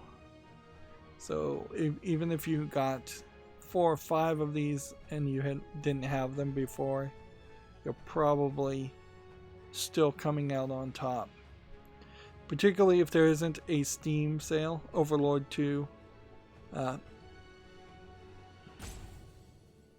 Like some of these also. Observer is going to be replaced with Observer Redux. So there's kind of a less than generous offer here. Spelunky could have been Spelunky 2. Jackbox Party Pack 4. There might be a Jackbox Party Pack 5. BioShock could have been the entire BioShock trilogy. But yeah, that's not a bad deal. That's not a bad bundle. And that does finally explain why the Humble Bundle was in that position. So yeah, I'll have to consider that. The real question, I guess, is when does this end? 5 days, 17 hours, 55 minutes, and 10 seconds. It doesn't seem like the price ever goes up, so I have 5 days to figure out if there's going to be a Steam sale, which it doesn't seem like there will be. And if that's all I'm going to do is just buy that and maybe one other Humble Bundle, that's getting away fairly cheap. It's not buying a lot of cheap 99-cent games on Steam, certainly, but I don't know if I even have too many of those left on my wish list, and certainly I don't have like tons of free time to play those smaller games anyways. Although it is just kind of constantly a smart idea to have more of those, because it gives you more opportunity and more choices. But it definitely doesn't look like a bad deal. Twitch tweeted out something that was actual good news. Let's see. And so it is kind of through Prime Video that is being advertised. Through April, they're rolling out Watch Parties beta, starting with the US partners. Select Watch Prime Video movies and shows with your community. So, in theory, now this is available to all creators in the US, and they're working to make it global. But I don't know if starting a watch party has people watching Prime Video together, or if it has people watching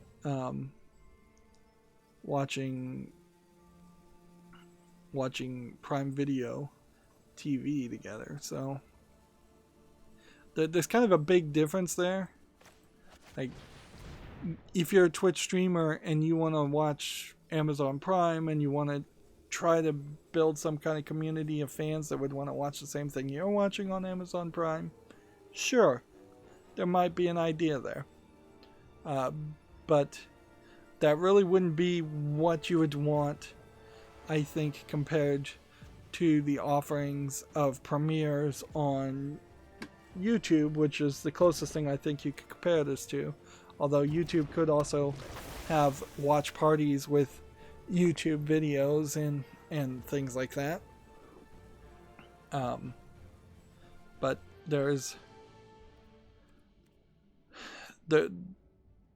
it's not really an offering I think too many people will take people up on, because it is kind of a silly idea in its actual implementation and the actual thought. Watch parties make sense if you're watching with friends and family. It doesn't make sense if you're watching with thousands upon thousands of people who are going to just spam the chat and distract you. It is weirdly being labeled as a Twitch thing when really it is just kind of the same as Amazon Prime. So, Twitch communities can come together and watch, react, and discuss movies and TVs available with their Amazon Prime or Prime Video memberships directly on Twitch. So it is not watch parties of previous content that the content creator makes. So yeah, that's fairly silly. That really is a silly thing, that there would be significant numbers of people that are such huge fans of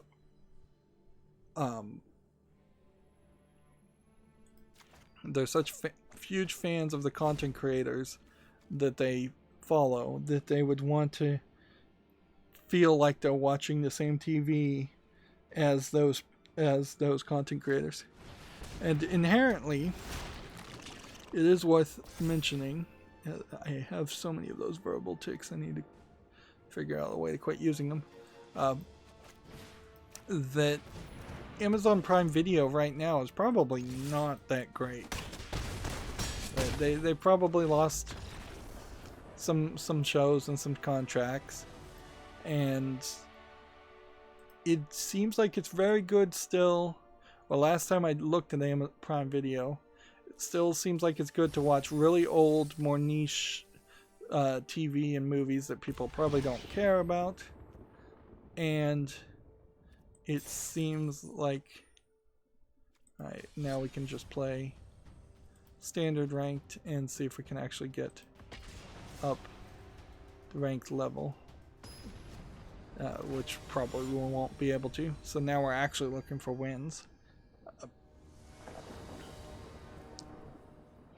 If you want to watch older anime and some new anime, Prime Video kind of works, but it doesn't probably work anywhere as well as having a Crunchyroll subscription, or Funimation I think may have some kind of subscription too, or just sailing the high seas is still probably the best way to watch a lot of anime, if I was to guess. And in a weird way, you kind of don't want a Twitch content creator in particular to be motivated to watch Prime Video, because Twitch is totally built around people streaming for hours upon hours upon hours, and at the very least YouTube doesn't really encourage that in its creators. In fact, it actively discourages that, in the sense that it doesn't get you a lot more views. So they're kind of mixing their message. Let's see.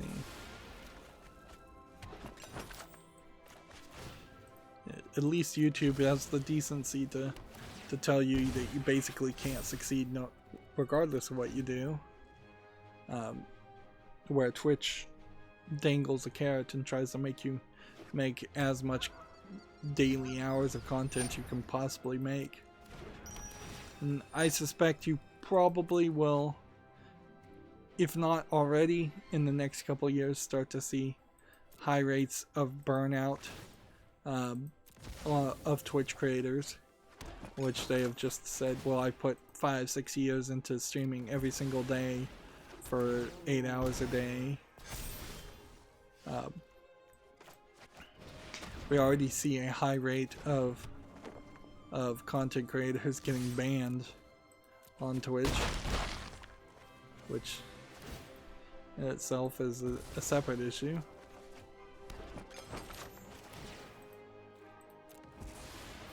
Moving on, Gamma Sutra has an article here. Google cuts the Stadia Premier Edition price from $130 to $110. Well, 100 even. That's nearly a 30% cut, or exactly 30, slightly more than a 30% cut, which definitely seems like they are scared. And I doubt that even has anything to do with the pricing, eventual pricing lists of the Xbox Series X or the PlayStation 5. So I don't hold out a lot of hope for the Stadia. I don't know if they could have cut it much more either, because they probably were already thinking they were going to take some small loss on the hardware for the subscription service. Now it seems like they may be taking a bigger loss, although maybe Google did just calculate it and price it in such a way that it was making profit, and now it isn't. We might as well go over here. Every level we go now will just give us an uncommon card reward, which, while nice, isn't really anything. And we get that. And you don't get anything special for getting all of them done. And you don't ever get to see this again once the mastery disappears. So 7 days, this little picture doesn't mean anything. Whereas completing this should probably give you some gems, some crystals, something. Effectively, it does give you some crystals by going up the levels, but yeah, it kind of stinks. And this is a scenario where you would have ideally wanted to play even more to get more uncommon card rewards. If we look in this and we assume that we can get uncommon cards in any format, there's plenty of uncommon cards still to collect. But eventually you will probably have them all. It isn't that many. Even if we were to then double up and look at just all the uncommon cards that we have less than 4 copies of, that's only kind of doubling that amount. So you're looking at like 500 individual cards, a lot of which might be exact copies of other cards or very similar to other cards, and 250 of those times 4 copies would probably be about 1,000 cards. And then let's just assume that we need 3 more copies of each of the other ones. So you're slightly below 2,000, 1,750 to 2,000 cards in total that I'm missing in uncommons. And I certainly wouldn't get that with just uncommon wilds, but for everything that Magic possibly has to offer, because they don't have the older sets, that's really not a lot. Moving on, Gamma Sutra has an article. The Tomb Raider and Deus Ex developer Eidos Montreal opens a new research and development studio, which is weird because they probably aren't making another Tomb Raider game, and they might not be making another Deus Ex game at the moment. I imagine both of those games are in some level of pre-production, because there will be eventually another Deus Ex game and another Tomb Raider game. But what they really, really need is some new IP, and them opening up a research and development studio to potentially learn a new engine or improve a new engine and have a new gameplay style. It seems like that's something you would have done in the middle of development, not at the beginning of development of a game. So, like 2 years ago, 3 years ago, they should have opened up a research and development studio. It does kind of feel like that they're directly admitting that there won't be a Tomb Raider game or Deus Ex game for a while. But then you also run into a problem there, because ideally, I think they will want one of those games, at least one of those games, coming out for the next generation of consoles at some point in the next 6 years, I would say, minimum. If you just assume that the PlayStation 5 and the Xbox Series X are going to be 8-year-long consoles. So what I suspect we'll see is they will release remasters and remakes or just ports of the Deus Ex games and the Tomb Raider games. The research and development studio might be working on remaking the original Tomb Raider games,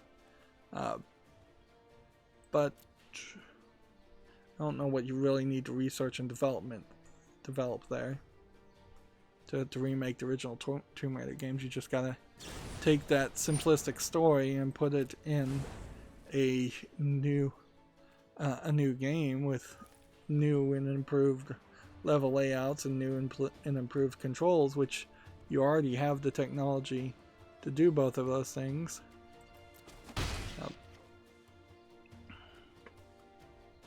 Let's see. Next, we have a game on Steam here called Project Exhibited, which looks to me like it is a kind of thief simulator stealth game with maybe some magic hands. It's free. I wonder if it's a student project.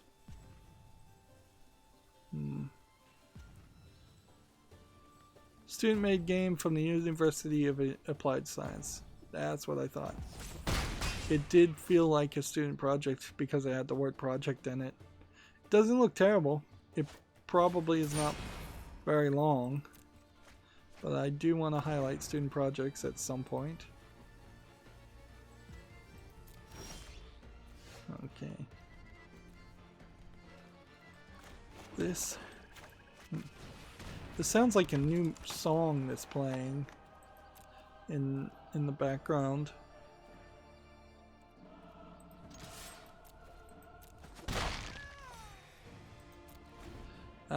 Gamma Sutra has an article here. Hulu is ending Hulu VR support for most but not all virtual reality headsets.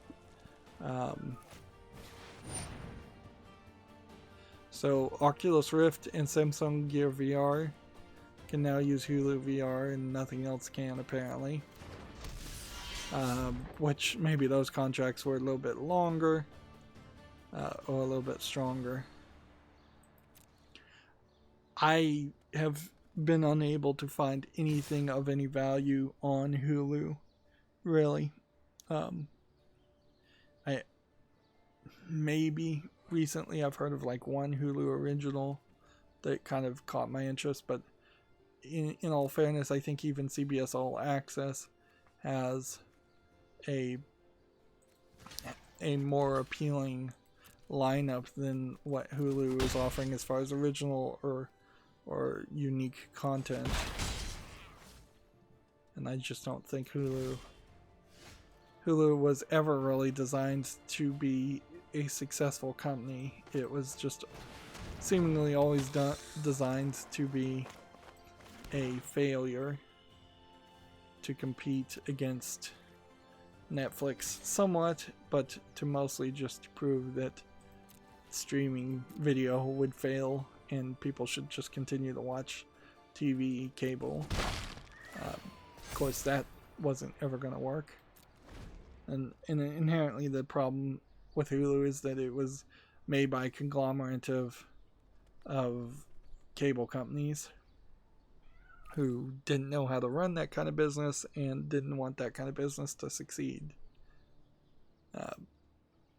Moving on, we have a game on Steam called Lore Finder, which looks to me like it's a platforming game. Maybe attempting to be a little bit of a Castlevania game. Let's see, its planned release is 2020. Well, I'm not going to put things on the fall list that aren't even out yet. This might have been one of the Steam Game Festival games that I clicked on. That might be exactly what happened. Take 4 damage or decline.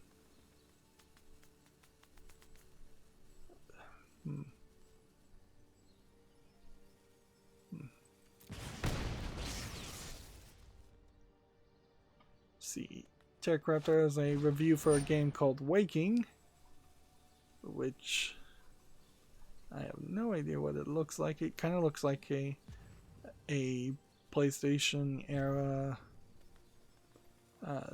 Japanese weird game by the looks of it. Let's see, they gave it a 4.5. Waking tries to be a very unique experience, but all it manages to do is be way too long, frustrating, and unintentionally hilarious.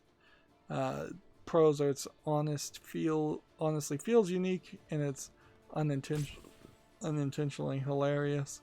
Cons are it's way longer than it needs to be. It's repetitive, it has randomization issues. and it's unintentionally hilarious. So they put that as a pro and a con. In all honesty, though, you probably would have never even heard of Waking if it weren't for that role, that review. So, does it actually even serve an audience to review a game like that? I guess after you're committed and you start playing it, you might as well review it, and it doesn't hurt to see that people like TechRaptor at least are willing to review non-AAA games and broaden their scope.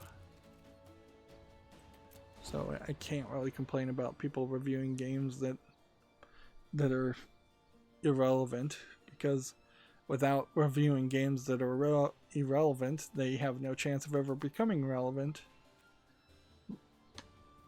Moving on, we have a troll game here called Da Russian Quiz, and I don't know if I can actually accuse Russian trolls of making a Russian troll game that is trolling Russia, but I kind of think maybe they do. I kind of think the goal of these Russian trolls is to get people on both sides upset as much as possible. So in that goal, they might very well attack themselves or make fun of themselves in a funny way, just so that they can then keep up the momentum of frustration. Let's see. Magic has an article here introducing Jumpstart, a new way to play Magic. Jumpstart is a new way to play Magic. It matches together themes from throughout the history of the game and lets you skip the deck building part. If you can't wait to have pirates head into battle with unicorns, smash 2 boosters together and ride on.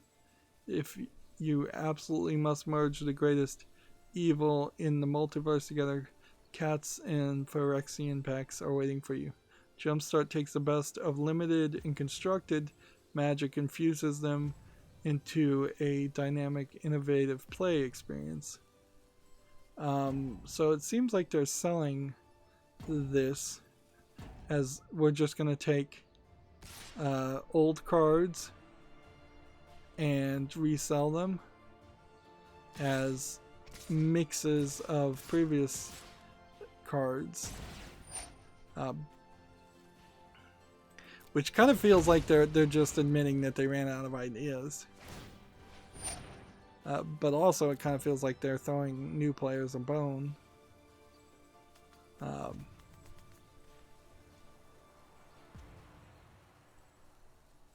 It says all you have to do is grab 2 boosters, shuffle them together, and you're ready to go.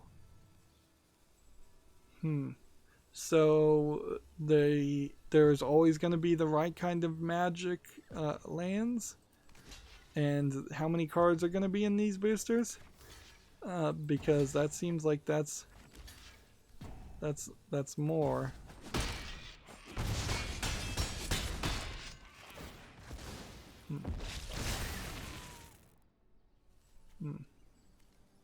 That didn't quite work the way I wanted it to work.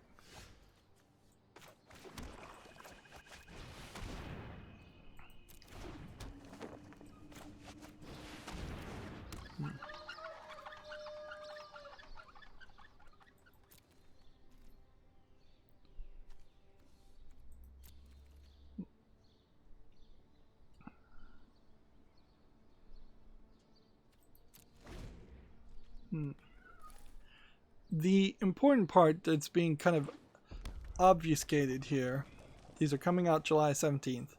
Each booster will contain 20 cards centered on a theme. What theme each booster contains is randomized, but each theme's 20 cards will be sealed inside the pack and labeled. One in 3 boosters includes an extra rare, which seems to be a new category. Or maybe they're saying you get 1 extra card that is a rare. Or you get 1 card that is a rare instead of a common. It's loaded with almost 500 reprints and only 37 new cards to the game. These will not be standard, Pioneer, or Modern legal cards. They are legal in Legacy, Vintage, and Commander. So they're adding cards specifically, just a tiny little taste of cards that are new to keep people interested. And that seems to be it. Alright, can't be blocked. Well,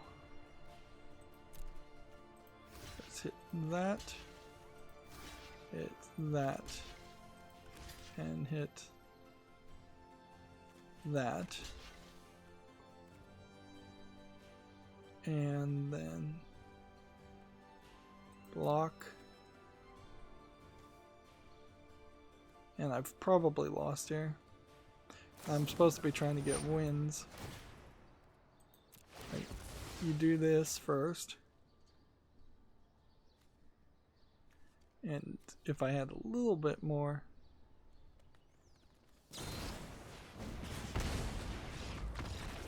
Like, he just had way more cards because of the risk factor.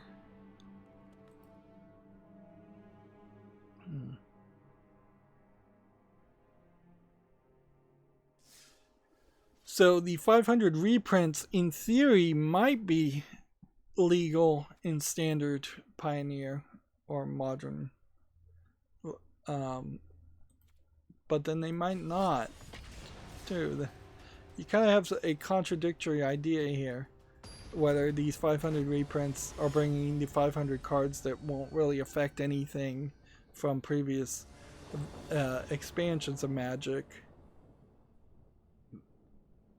Bringing those to standard might be good, might be bad. All other cards are legal in Eternal. All the cards are legal in Eternal formats. Every pack includes one basic land with art that matches the pack's theme. A few of them use thematically appropriate lands from, I guess this would be Core 21, but most of them use brand new themed lands art created for Jumpstart. I can't say I absolutely hate this new idea to help new players and bring in new players to Magic. Since Magic is such a long in the tooth situation. Suppose it is also worth mentioning that there's just slight controversy with the Black Lives Matter movement, with Magic and Wizards of the Coast having very poor representation as far as employees and sponsor people they send out to represent them as far as people of color. And one of the biggest YouTuber content creators around Magic has come out and said that he's sorry for not reaching out more to people of color to have them appear on his channel. And certainly Magic the Gathering has never really had a major appeal towards people of color. Now, in fairness, I think Magic has had a hard time having an appeal to anybody who is broke. So it's probably a lot to do with poverty in general. Like, if you scoff at the idea of giving your kids a $100 pack of 60 cards, as most parents would, then they're not going to be able to play Magic. Now, I think the amount of kids that end up shoplifting Magic card packs is probably fairly high, but then that inherently also reveals a inequitable system as far as prosecution of shoplifting. And I imagine people of color's kids know better than to do that, for fear that they will end up in juvenile detention for the rest of their lives, where a for lack of a better term, a white rich kid can get away with shoplifting Magic cards and not really have any consequences to them.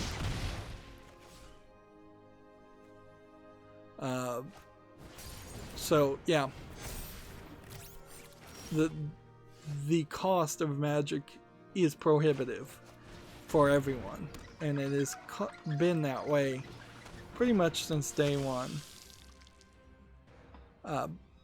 The expanded part of this on Magic Arena is that Magic the Gathering Jumpstart is coming to Magic Arena.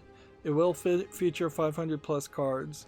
37 of them will be new characters, and all of them are going to be historic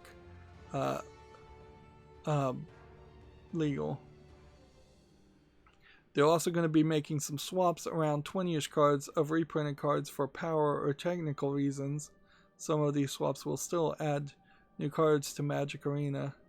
More info coming in July's State of the Game. So pretty much almost a exact copy, but slightly different.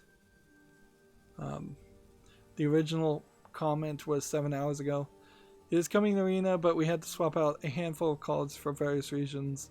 Look out for those reasons in the July State of the Game. So it does kind of go to show that there is a disconnect and a miscommunication happening between the Arena team and the Jumpstart team, because there's no reason for Jumpstart to have any cards that weren't that weren't pre-approved to be in Arena. They should have just not been in Jumpstart in the printed version. This disconnect is what's going to kill Magic Arena and any online service until there's one person in charge of both that says, yes, all these cards need to be both on Arena and on paper Magic, and they need to be exactly the same cards, not slightly different, slightly swapped out versions. Because nobody wants to play Magic on Arena and then play a card expecting it to do one thing and then find out it does something different, or go into Arena and find out that their favorite combination or their favorite card is not playable. Instead of doing swaps, they should probably just straight up put those cards in Arena and then immediately say, well, these are going to be restricted to friend games for various reasons. That would be the smarter move, is just to say, yes, you can play these cards, but only in friendly games. So just put it on the banned list, put it on the restricted list. But they don't want to actually admit that even in their new announcement there would be a high number of banned list cards.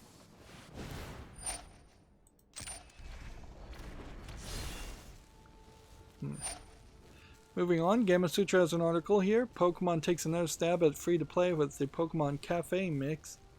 What kind of game is this? The mobile...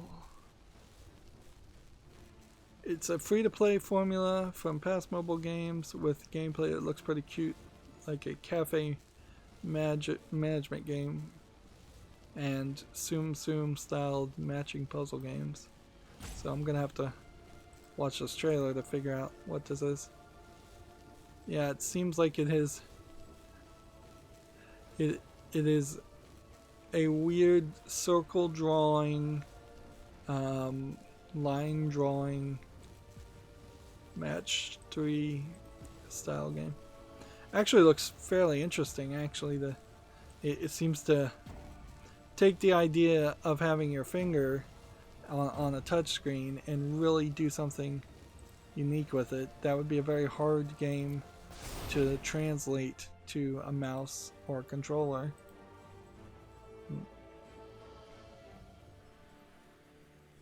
Let's see.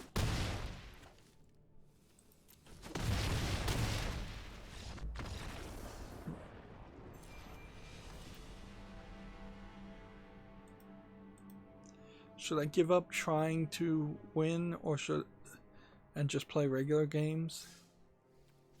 I think we're at that point. Yeah. I don't think I'm getting to the next tier. So I'm just going to go into casual games in the hopes that I'll get easier competitors and get those daily wins instead. Game Center has the article, over 900 demos are featured in Steam's week-long game festival. A few months back, Valve put out an open call for game demos to be featured on the third digital game festival. Apparently they've done this 2 other times. I didn't see any of it. And if they did put out an open call for demos, it does all of a sudden make sense why we've seen so many demos come out for games lately. Let's see. Is there anything else?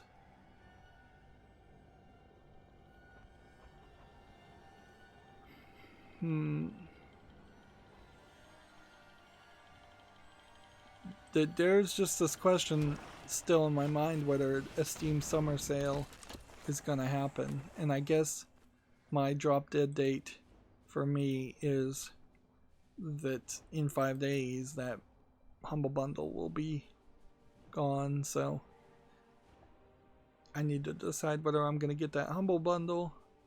Honestly, that is the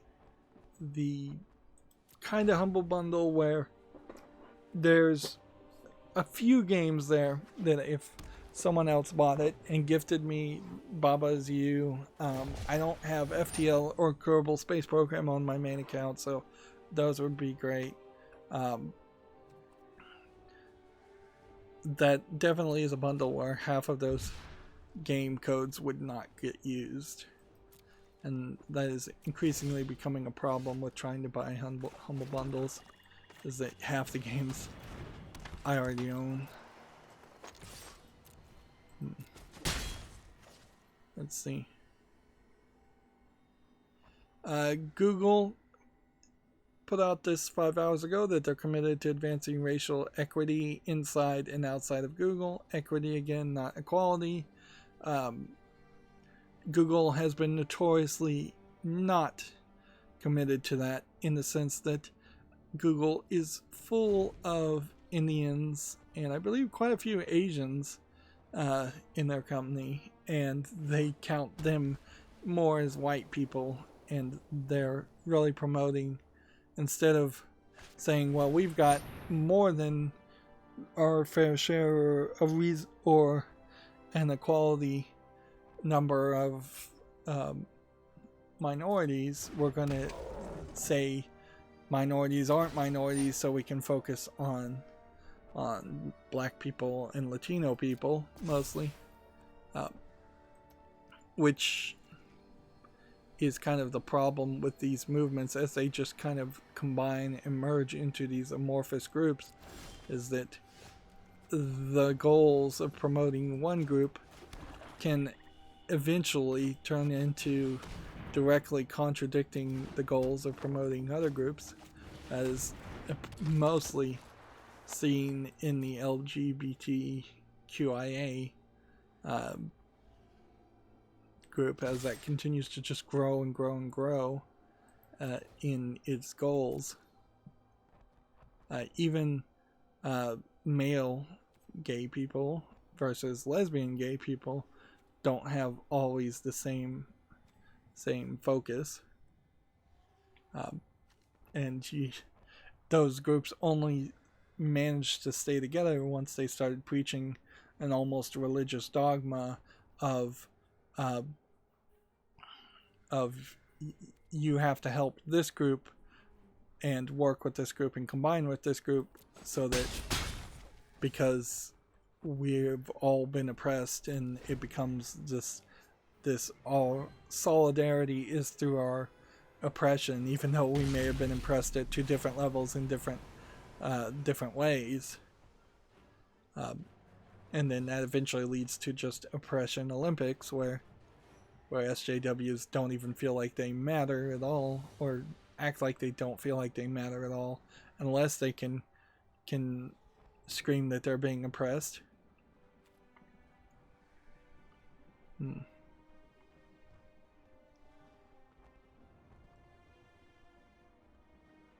See, the intention of the Sundar Pichai, who himself, I believe, is an Indian person and the CEO of Alphabet, is probably not wrong-hearted by any means. It's just when Google does anything, they usually do it badly, and they usually give up fairly quickly. And a lot of the things Google offers are just generic in general. There's nothing inherently, I think, in Gmail that disenfranchises any group whatsoever. There's nothing inherently in YouTube that disenfranchises any group, really, other than small-time content creators and people that aren't puritanical Westerners. The fact that there's a lot of spam and a lot of hate that gets put in comments, and very much probably a little bit more spam and a little bit more hate put in comments of creators of minority groups, isn't really YouTube's fault. Like that just kind of falls under YouTube's inability to control comments, which they can never really do. And we haven't seen any website ever do an amazingly good job of moderating comments. This is first strike. Oh. So that was kind of a mistake.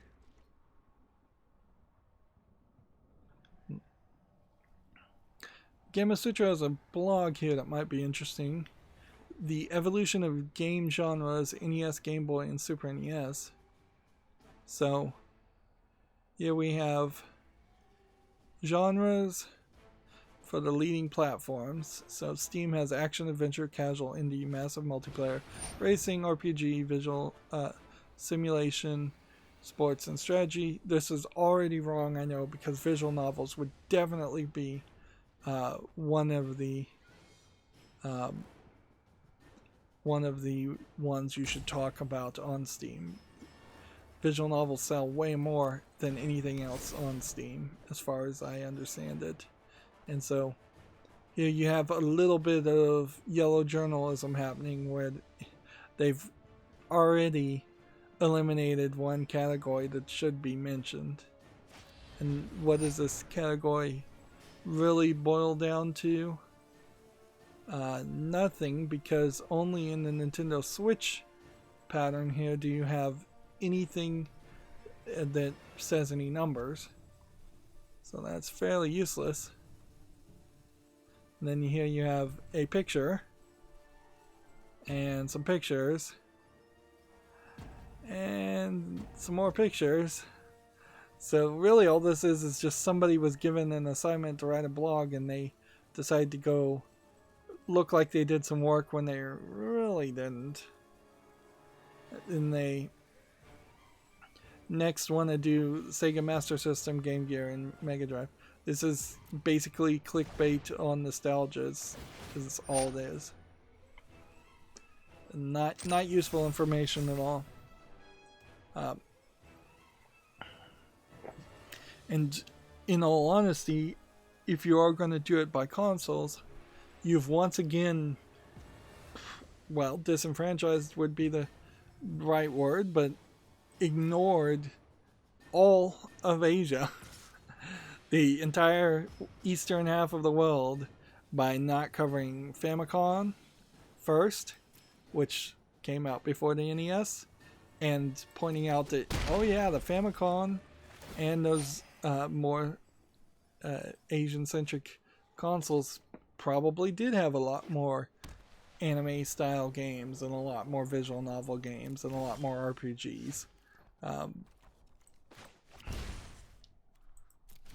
So even if I don't know what the agenda is, it does definitely feel like that article was written either very lazily or with an agenda.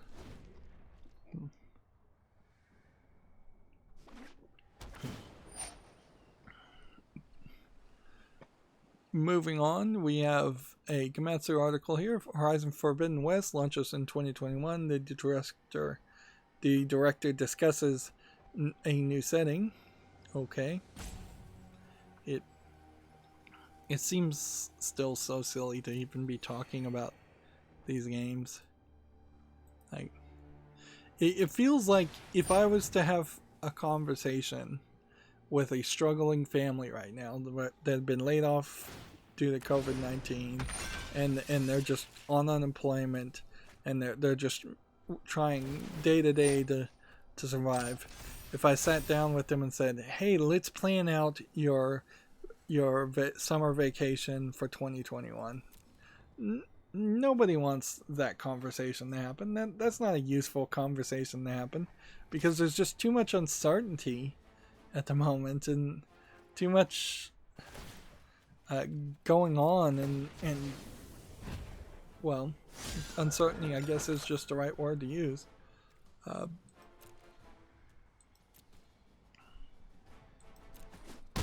So all these announcements of new games coming out in 2021, I kind of would have preferred them just not to have happened.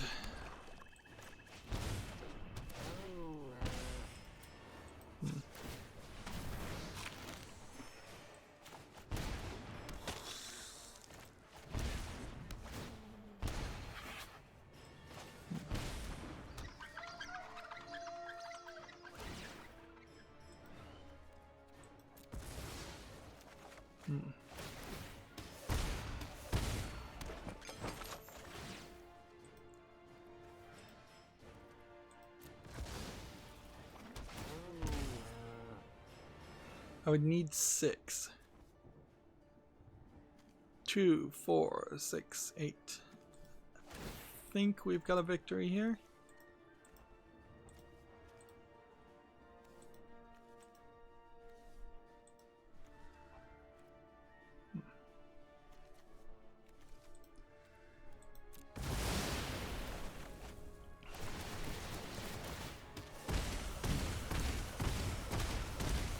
Got it.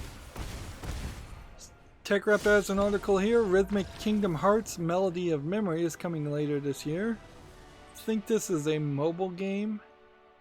Yeah. So, yeah, another Kingdom Hearts thing.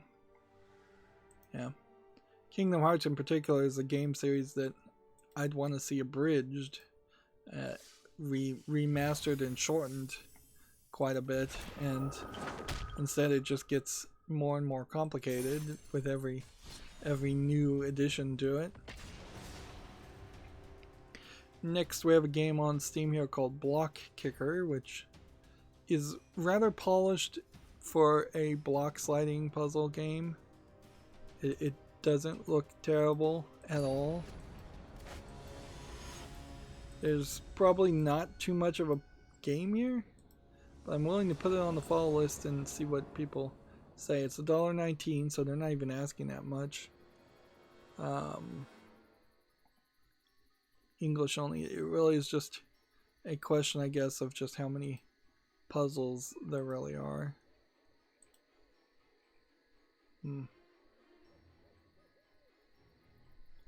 But yeah, that does not... It seems kind of short and sweet and simplistic and doable for a small indie developer. It's more work than you really needed to do to make it visually appealing, which is good. Or that's the wrong way to phrase that. It's the right amount of work that needs to be done to make your game visually appealing, even if it is a very simplistic gameplay mechanic, because I wouldn't play something where it was just squares and I was just clicking on them with a mouse, and it was just like a single solid color Unity game with a solid color background and with no textures on the blocks. Moving on, Gamasutra has a job listing for HB Studios as a senior producer in Lunenburg, Nova Scotia, Canada.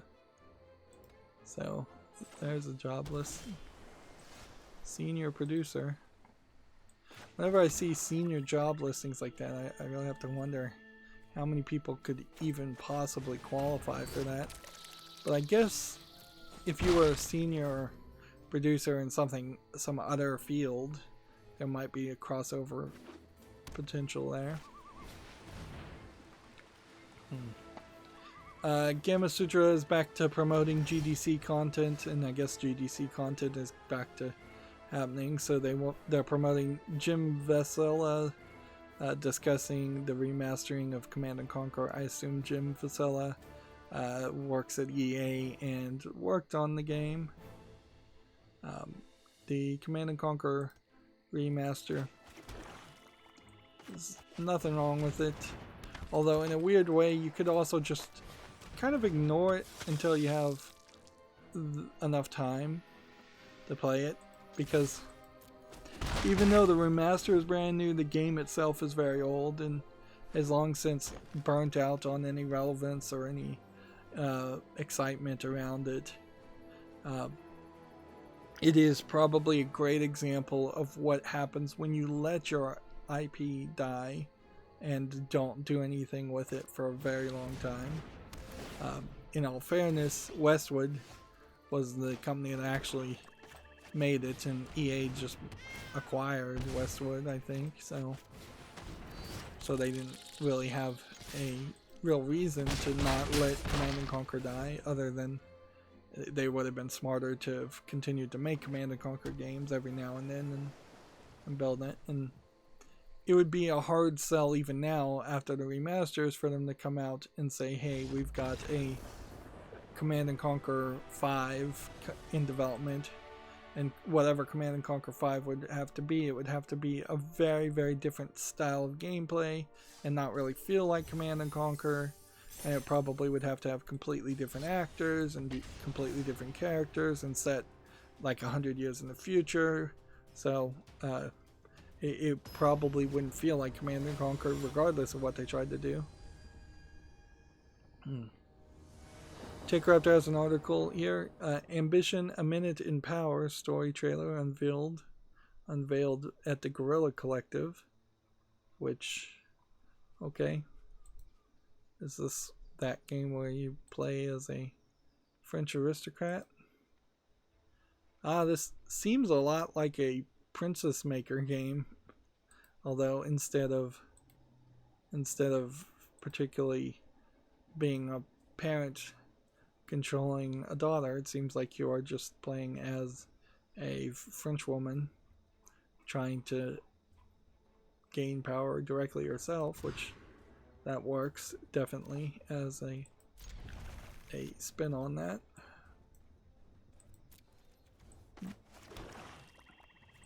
If it plays a lot like a Princess Maker game, though, I doubt too many people would actually have real interest in playing it. I wouldn't be surprised if it got reviewed fairly badly for that reason alone. TechRaptor has an article here. A Minute of Islands is full of mystery. Let's see. Just yet another game announced that flew over my head. This looks like a weird looking adventure game. There's unique art style, certainly. But it does also kind of feel like it is just going to be a point and click adventure style game. Which is probably short and sweet at best.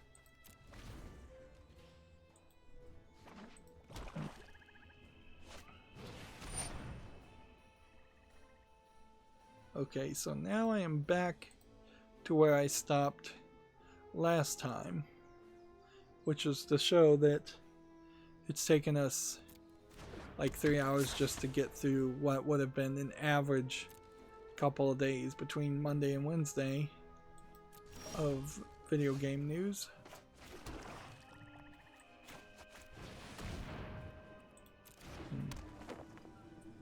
Alright, TechRaptor has an article here. The Cabbage Effect, a high value adventure.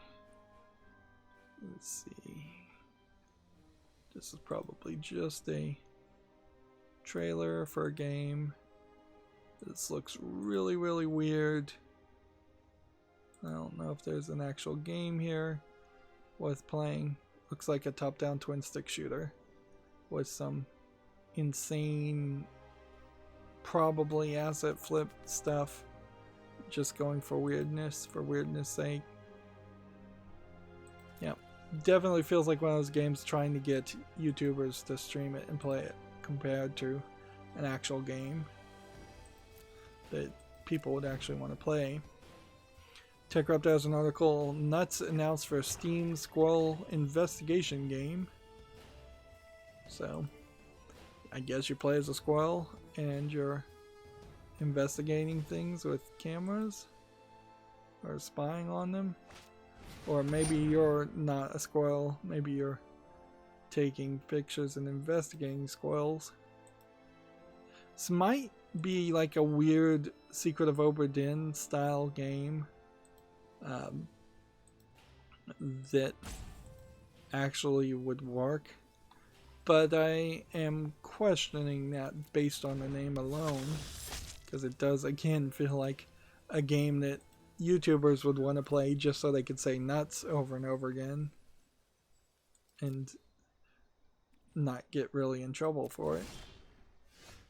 Yeah, that is really a great example of just how YouTube has turned into high school, where everybody just hates the teacher. I'd say even junior high over high school in my experience, where everybody in junior high was going through hormonal changes and hated the teacher and wanted to do something silly or stupid to get attention. That's pretty much what YouTube has devolved into, instead of it being a serious place, at least for the video game streamers and the youth streamers, who are mostly the people that should matter on, should be the focus on YouTube.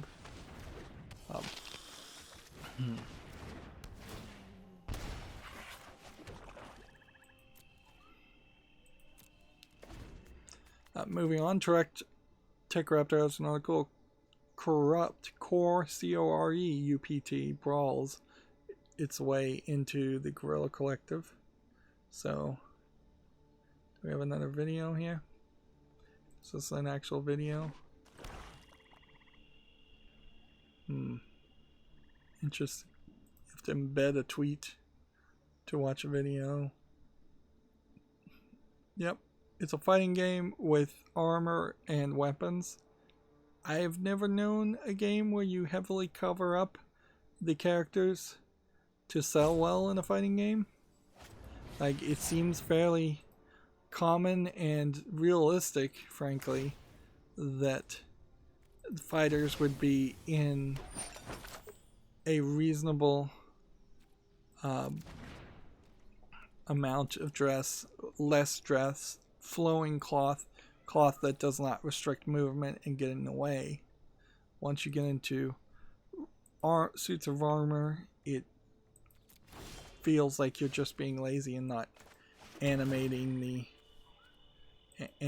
characters, or you're pulling some other trick. And then long-reaching weapons and weapons in general in fighting games. I can't think of one that really works with weapons until you get into something like Smash Brothers, which is kind of half all about the items.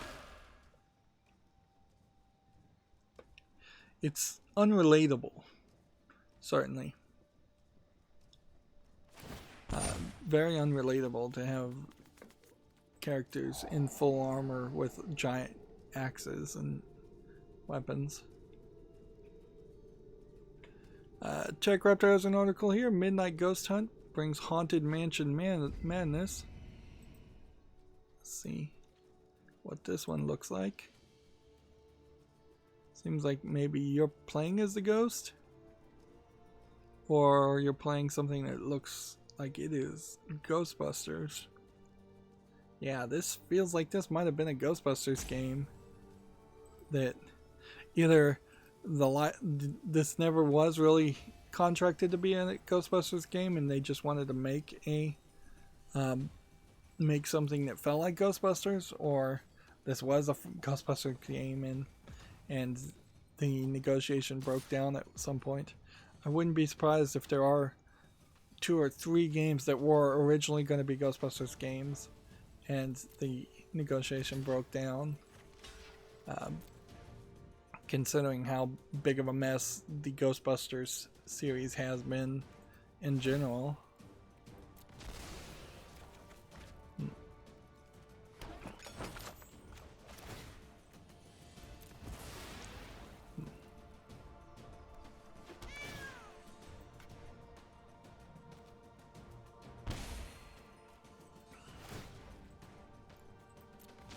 Let's make sure we play this.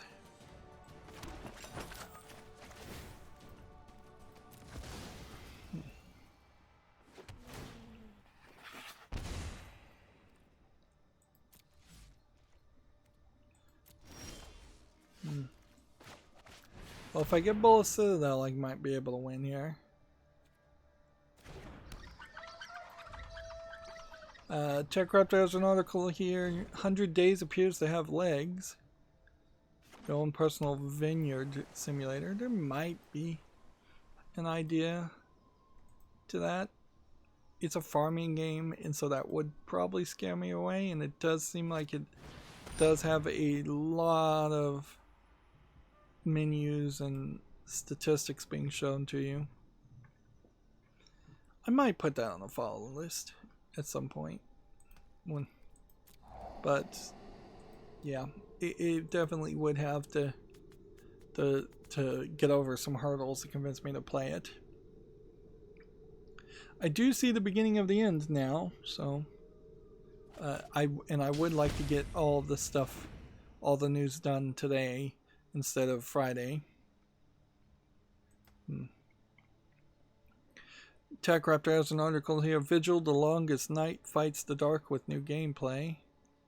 So, is this a older game getting remastered?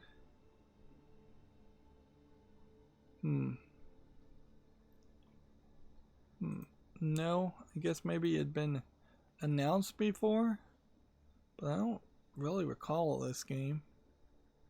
It looks interesting. Certainly looks like it might be a hack and slash style Castlevania game, which honestly, at a certain point, I think we are going to have to stop calling them Metroidvania games and just go back to calling them Castlevania games, because the Metroid game series itself has pretty much abandoned that gameplay style. Like, I don't think they've done anything of mention in that style recently.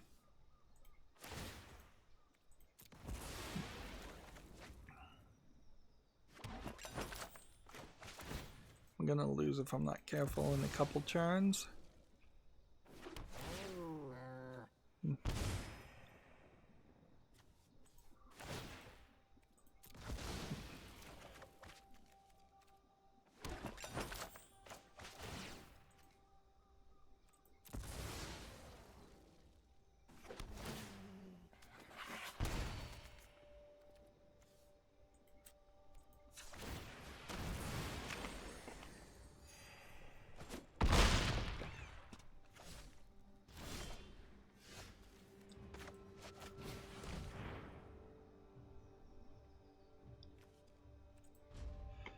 TechRaptor has an article here. Roll around as a Trebhum in the Eternal Cylinder. I don't know what a Trebhum is, but I assume it's this, which seems almost like it's a giant with a trebuchet on his head.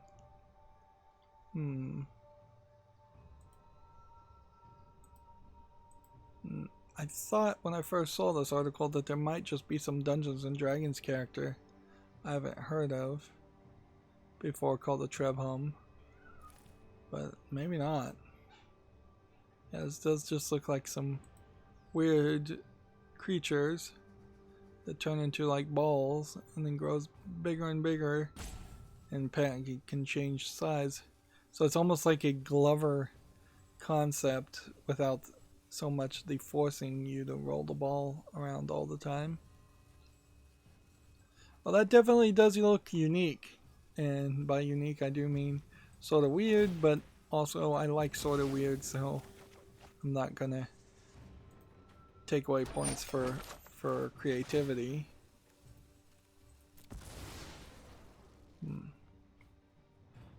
TechRaptor has an article here. XO1 captures the feel of traversal freedom. Which, okay, let's see what kind of gameplay this is. Seems to me like you're some kind of frisbee that has just infinite momentum. And you just flow around and then you turn into a ball when you hit the ground. Interesting.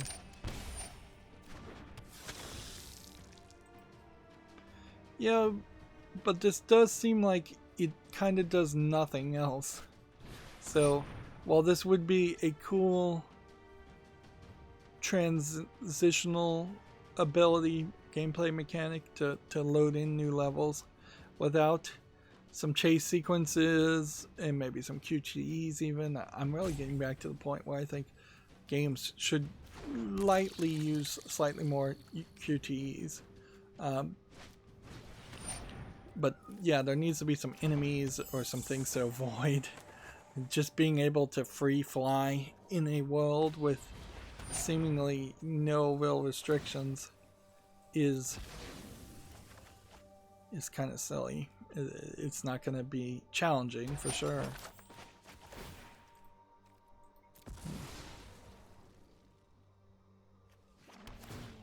If I had a board clear card, now would be the time to use it.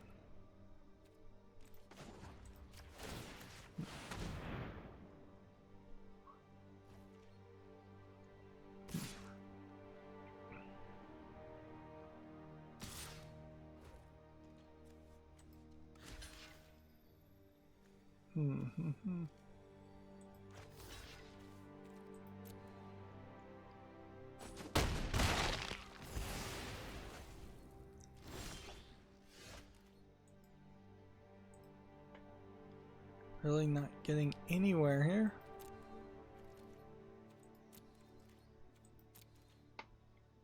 Next, we have a game on Steam called The Witch in Spirit, or Witch in Spirit, not no the.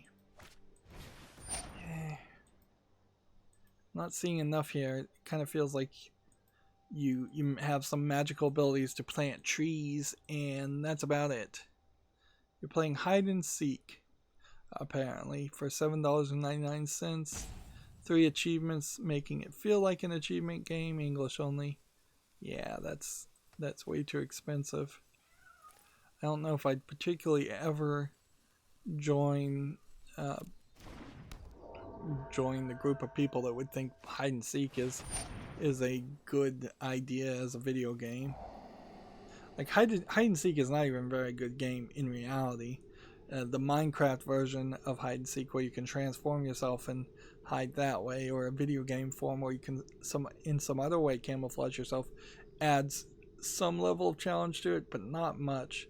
At a certain point, hide and seek is just the kid version of a stealth game, and honestly, they should probably just make a kid's version of a stealth game if they were going to do that. That would be fairly funny if some huge Metal Gear Solid fan took a significant amount of the level design and concepts from the Metal Gear Solid series and turned it into a kid-friendly hide-and-seek game. Or if Nintendo did something like that I didn't play right.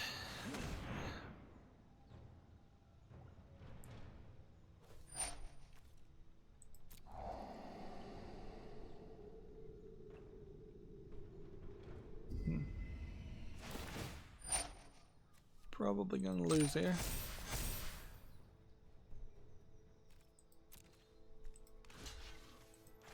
All I can do is block that one. Do that. Sacrifice that.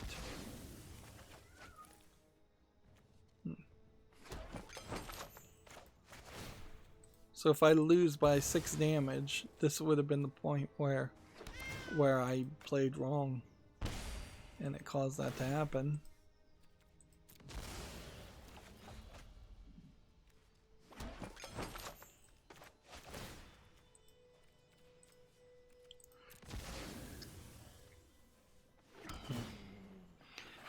I do feel like Magic probably is a much more punishing game in that fact than Hearthstone was. It felt like in Hearthstone you could make more mistakes, and you can't really in this one.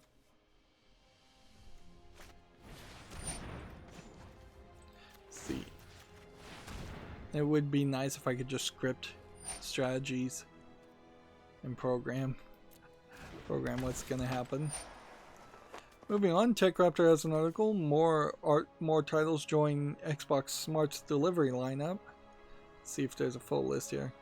Halo Infinite, Cyberpunk, Destiny 2, Dirt 5, Scarlet Nexus, Chorus, Vampire the Masquerade, Bloodlines 2, Yakuza Like a Dragon, The Ascent, Call of the Sea, Gears 5, Second Extinction, and Metal Hellsinger. I think we probably already talked about that, but the smart delivery function seems to be expanding as an offering, even if I couldn't honestly even tell you what it really was. I think it means smart delivery, if I recall correctly, means you get the right version for the console that you're on. So if you, for instance, were installing it on the Xbox Series X, you get a better version, higher resolution textures compared to if you were playing it on the Xbox One S or just an Xbox One in general.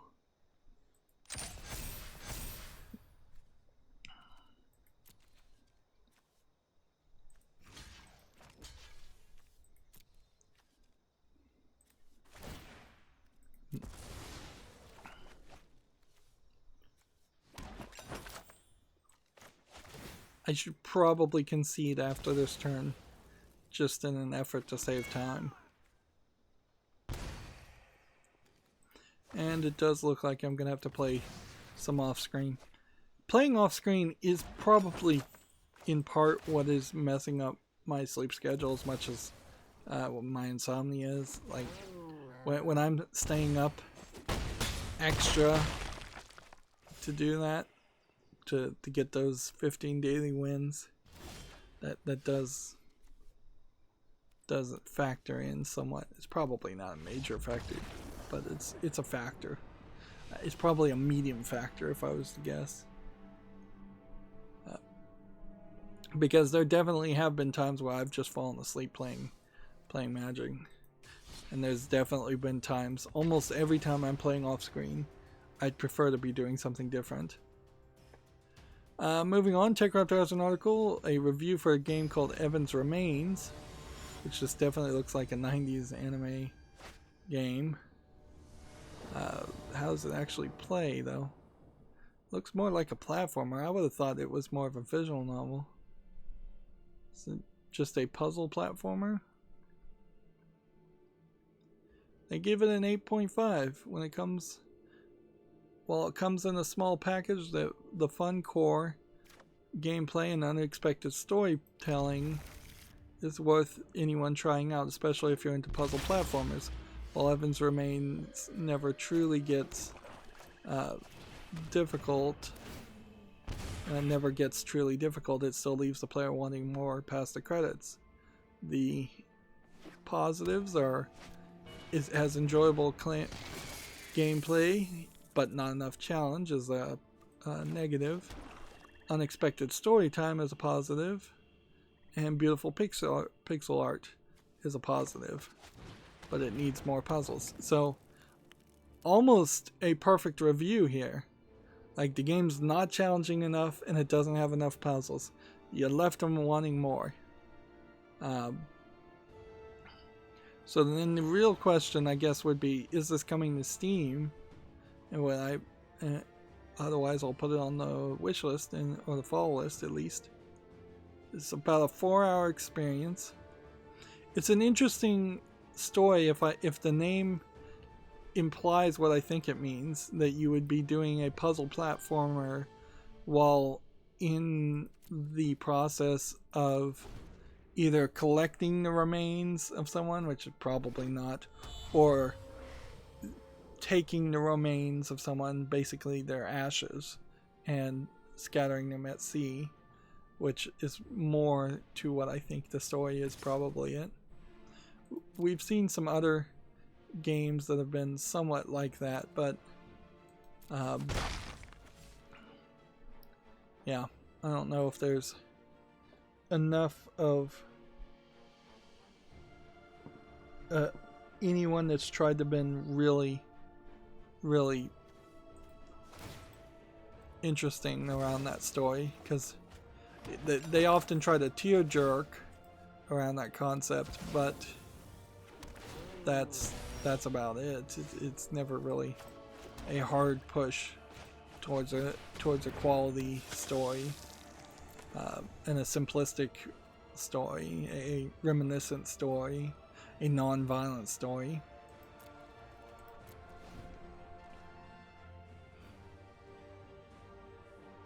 Next we have a game called Gestalt Steam and Cinder on Gamatsu. This is going to be the last game we play. I'll just leave the rest for Friday.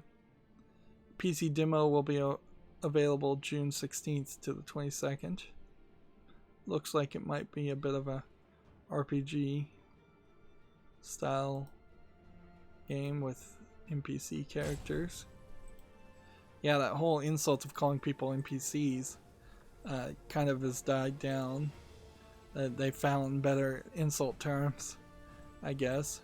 Although the visual meme of an NPC still is around. Yeah, this looks interesting. So Gestalt Steam and Cinder does look like something that would be of interest. Let's go and make sure we sacrifice this. See if we can come, when playing this deck, if we can come off as super powerful, I feel like we can convince a lot of players to just concede immediately. And that is some of the value of this deck. Certainly is just to overwhelm the player and just have them concede. And if you can't actually overwhelm them, because there is a mid-turn, mid-game, and a late-game strategy in this style of gameplay that doesn't always work. Moving on, Gamatsu has an article. Iron Harvest PC demo is available from June 16th to 22nd, which is weird that a demo would be limited.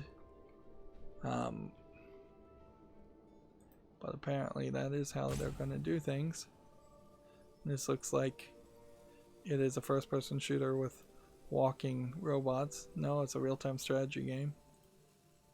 Yeah, and there's a decent chance that Iron Harvest might be a better Command & Conquer game by today's standards than Command & Conquer Remastered is. Let's see. They killed my guy. Well, that stinks. Well, we'll play this. We'll play this. And we have 3, 4, 5. So we'll go ahead and play this and decline. And then we'll go ahead and attack with this and this.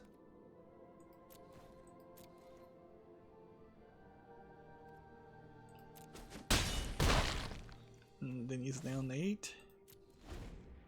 Next we have a game on Steam called Squawk, or Squark, S-Q-A-R-K, A Nutty Adventure, which looks like you play as a parrot, wandering around kind of an asset flip environment. Feels a lot like Untitled Goose Game, but a clone of that game wouldn't be incredibly terrible if it's done well. This is early access for $5.99 English full audio. I'll put it on the fall list. We'll see. There's a decent chance it's just a low effort clone, but maybe not. Let's see. Let's unplay this. Then this. And then attack here. Again.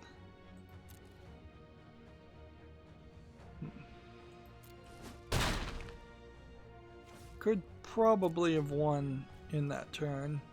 If I had sacrificed this guy, that would have gotten it to a 6-6. If I put this on the field, that would have gotten it to a 7-7. So.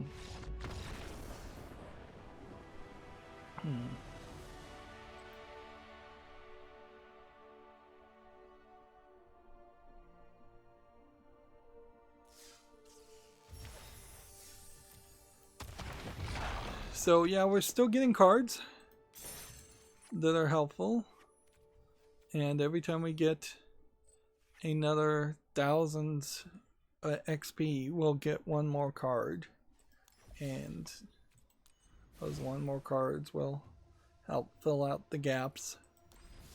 It does definitely feel like, though, somebody who was paying to have the mastery and who was playing from day one probably does have all the cards by this point and wouldn't have even had to pay too much to do that. I need to play at least 3 games off screen, and that's where we're going to be. That's where we're going to end this episode. See full previews now. If you click here, what is available to you, but I can't see it in game and see it in a pretty way, so I don't have any desire to make any footage or coverage around that. When the new expansion comes out, we'll make a special video. Maybe. I don't even know if we're going to do that, frankly. Just depends if I'm awake or not. And if I know what day it actually comes out, which they're not really making that very obvious either. Meanwhile, we have a game on Steam here called Epic Dumpster Bear 2. He who bears wins. This looks like a low effort Super Meat Boy clone. It's not even super low effort. It's more of just a trolley looking game, and I'm not really interested in it because of that. It's $5.99 English full audio, and that'll be the last game we talk about. Well, actually, let's talk about one more so I have a visual marker.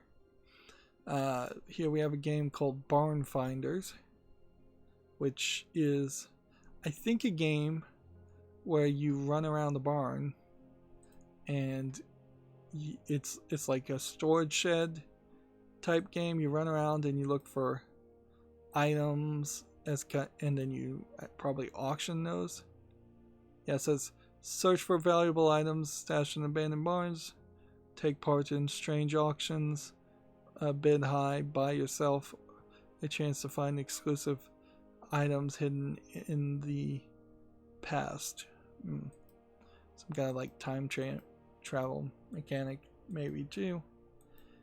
It sounds like an interesting idea. It may be implemented terribly, certainly, but it's rated very positively already. It's discounted to $16.99, and oddly, it is being highlighted, and somebody's playing it right now, even though it's not like a game that isn't out yet, which maybe that is a better way for the Steam Game Festival to go, is for people to specifically make that extra effort to highlight games that are currently released or recently released, compared to promoting and building up a fandom or hype for games that won't be out for a very long time. Here we can see at the Humble Bundle store, finally the fight for racial justice is listed. So that was weird. Maybe there was an Indie Gala one too. I wouldn't be surprised. as for other game bundles, yeah, there's the Codemaster 2020 bundle, and that's it. And so that really is just that one bundle to think about, and $30 is a very high number for a humble bundle. And then that brings me back to my Twitter feed, and we'll just see if there's any news, but almost certainly there isn't. I imagine that there are a few games, some of which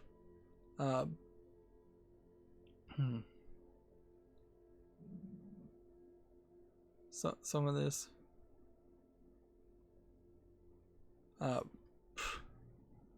sorry, I'm reading something on Twitter that doesn't have anything to do with anything.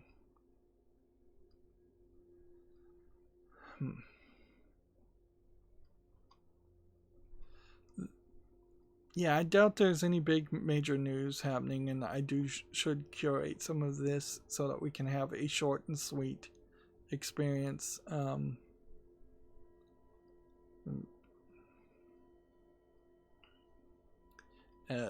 Friday, and not go really long on Friday. Yeah, there's not even really any games that came out 3 hours ago. The Namco Museum Archives 1 and 2. The National Video Game Museum has new hours, if anybody cares about that. And that's literally it. Like 5 things. That they've got some new gigabyte motherboards for new like AMD Rydo chipsets are coming out. But yeah, I'm not going to talk about hardware. So yeah, that's going to be it for the stream. We've made decent progress. We didn't get it all done, and we got quite a few wins. So I'm overall happy. As always, I ask you to like, share, subscribe, comment, and watch every second of my videos. If you want a friend to follow me on any social media sites, there's a whole bunch of links down below in the description box. And if you want to support me further, there's a link to Patreon, or you can friend me on Steam and give me a game off my wishlist. Thank you for watching. Have a good evening.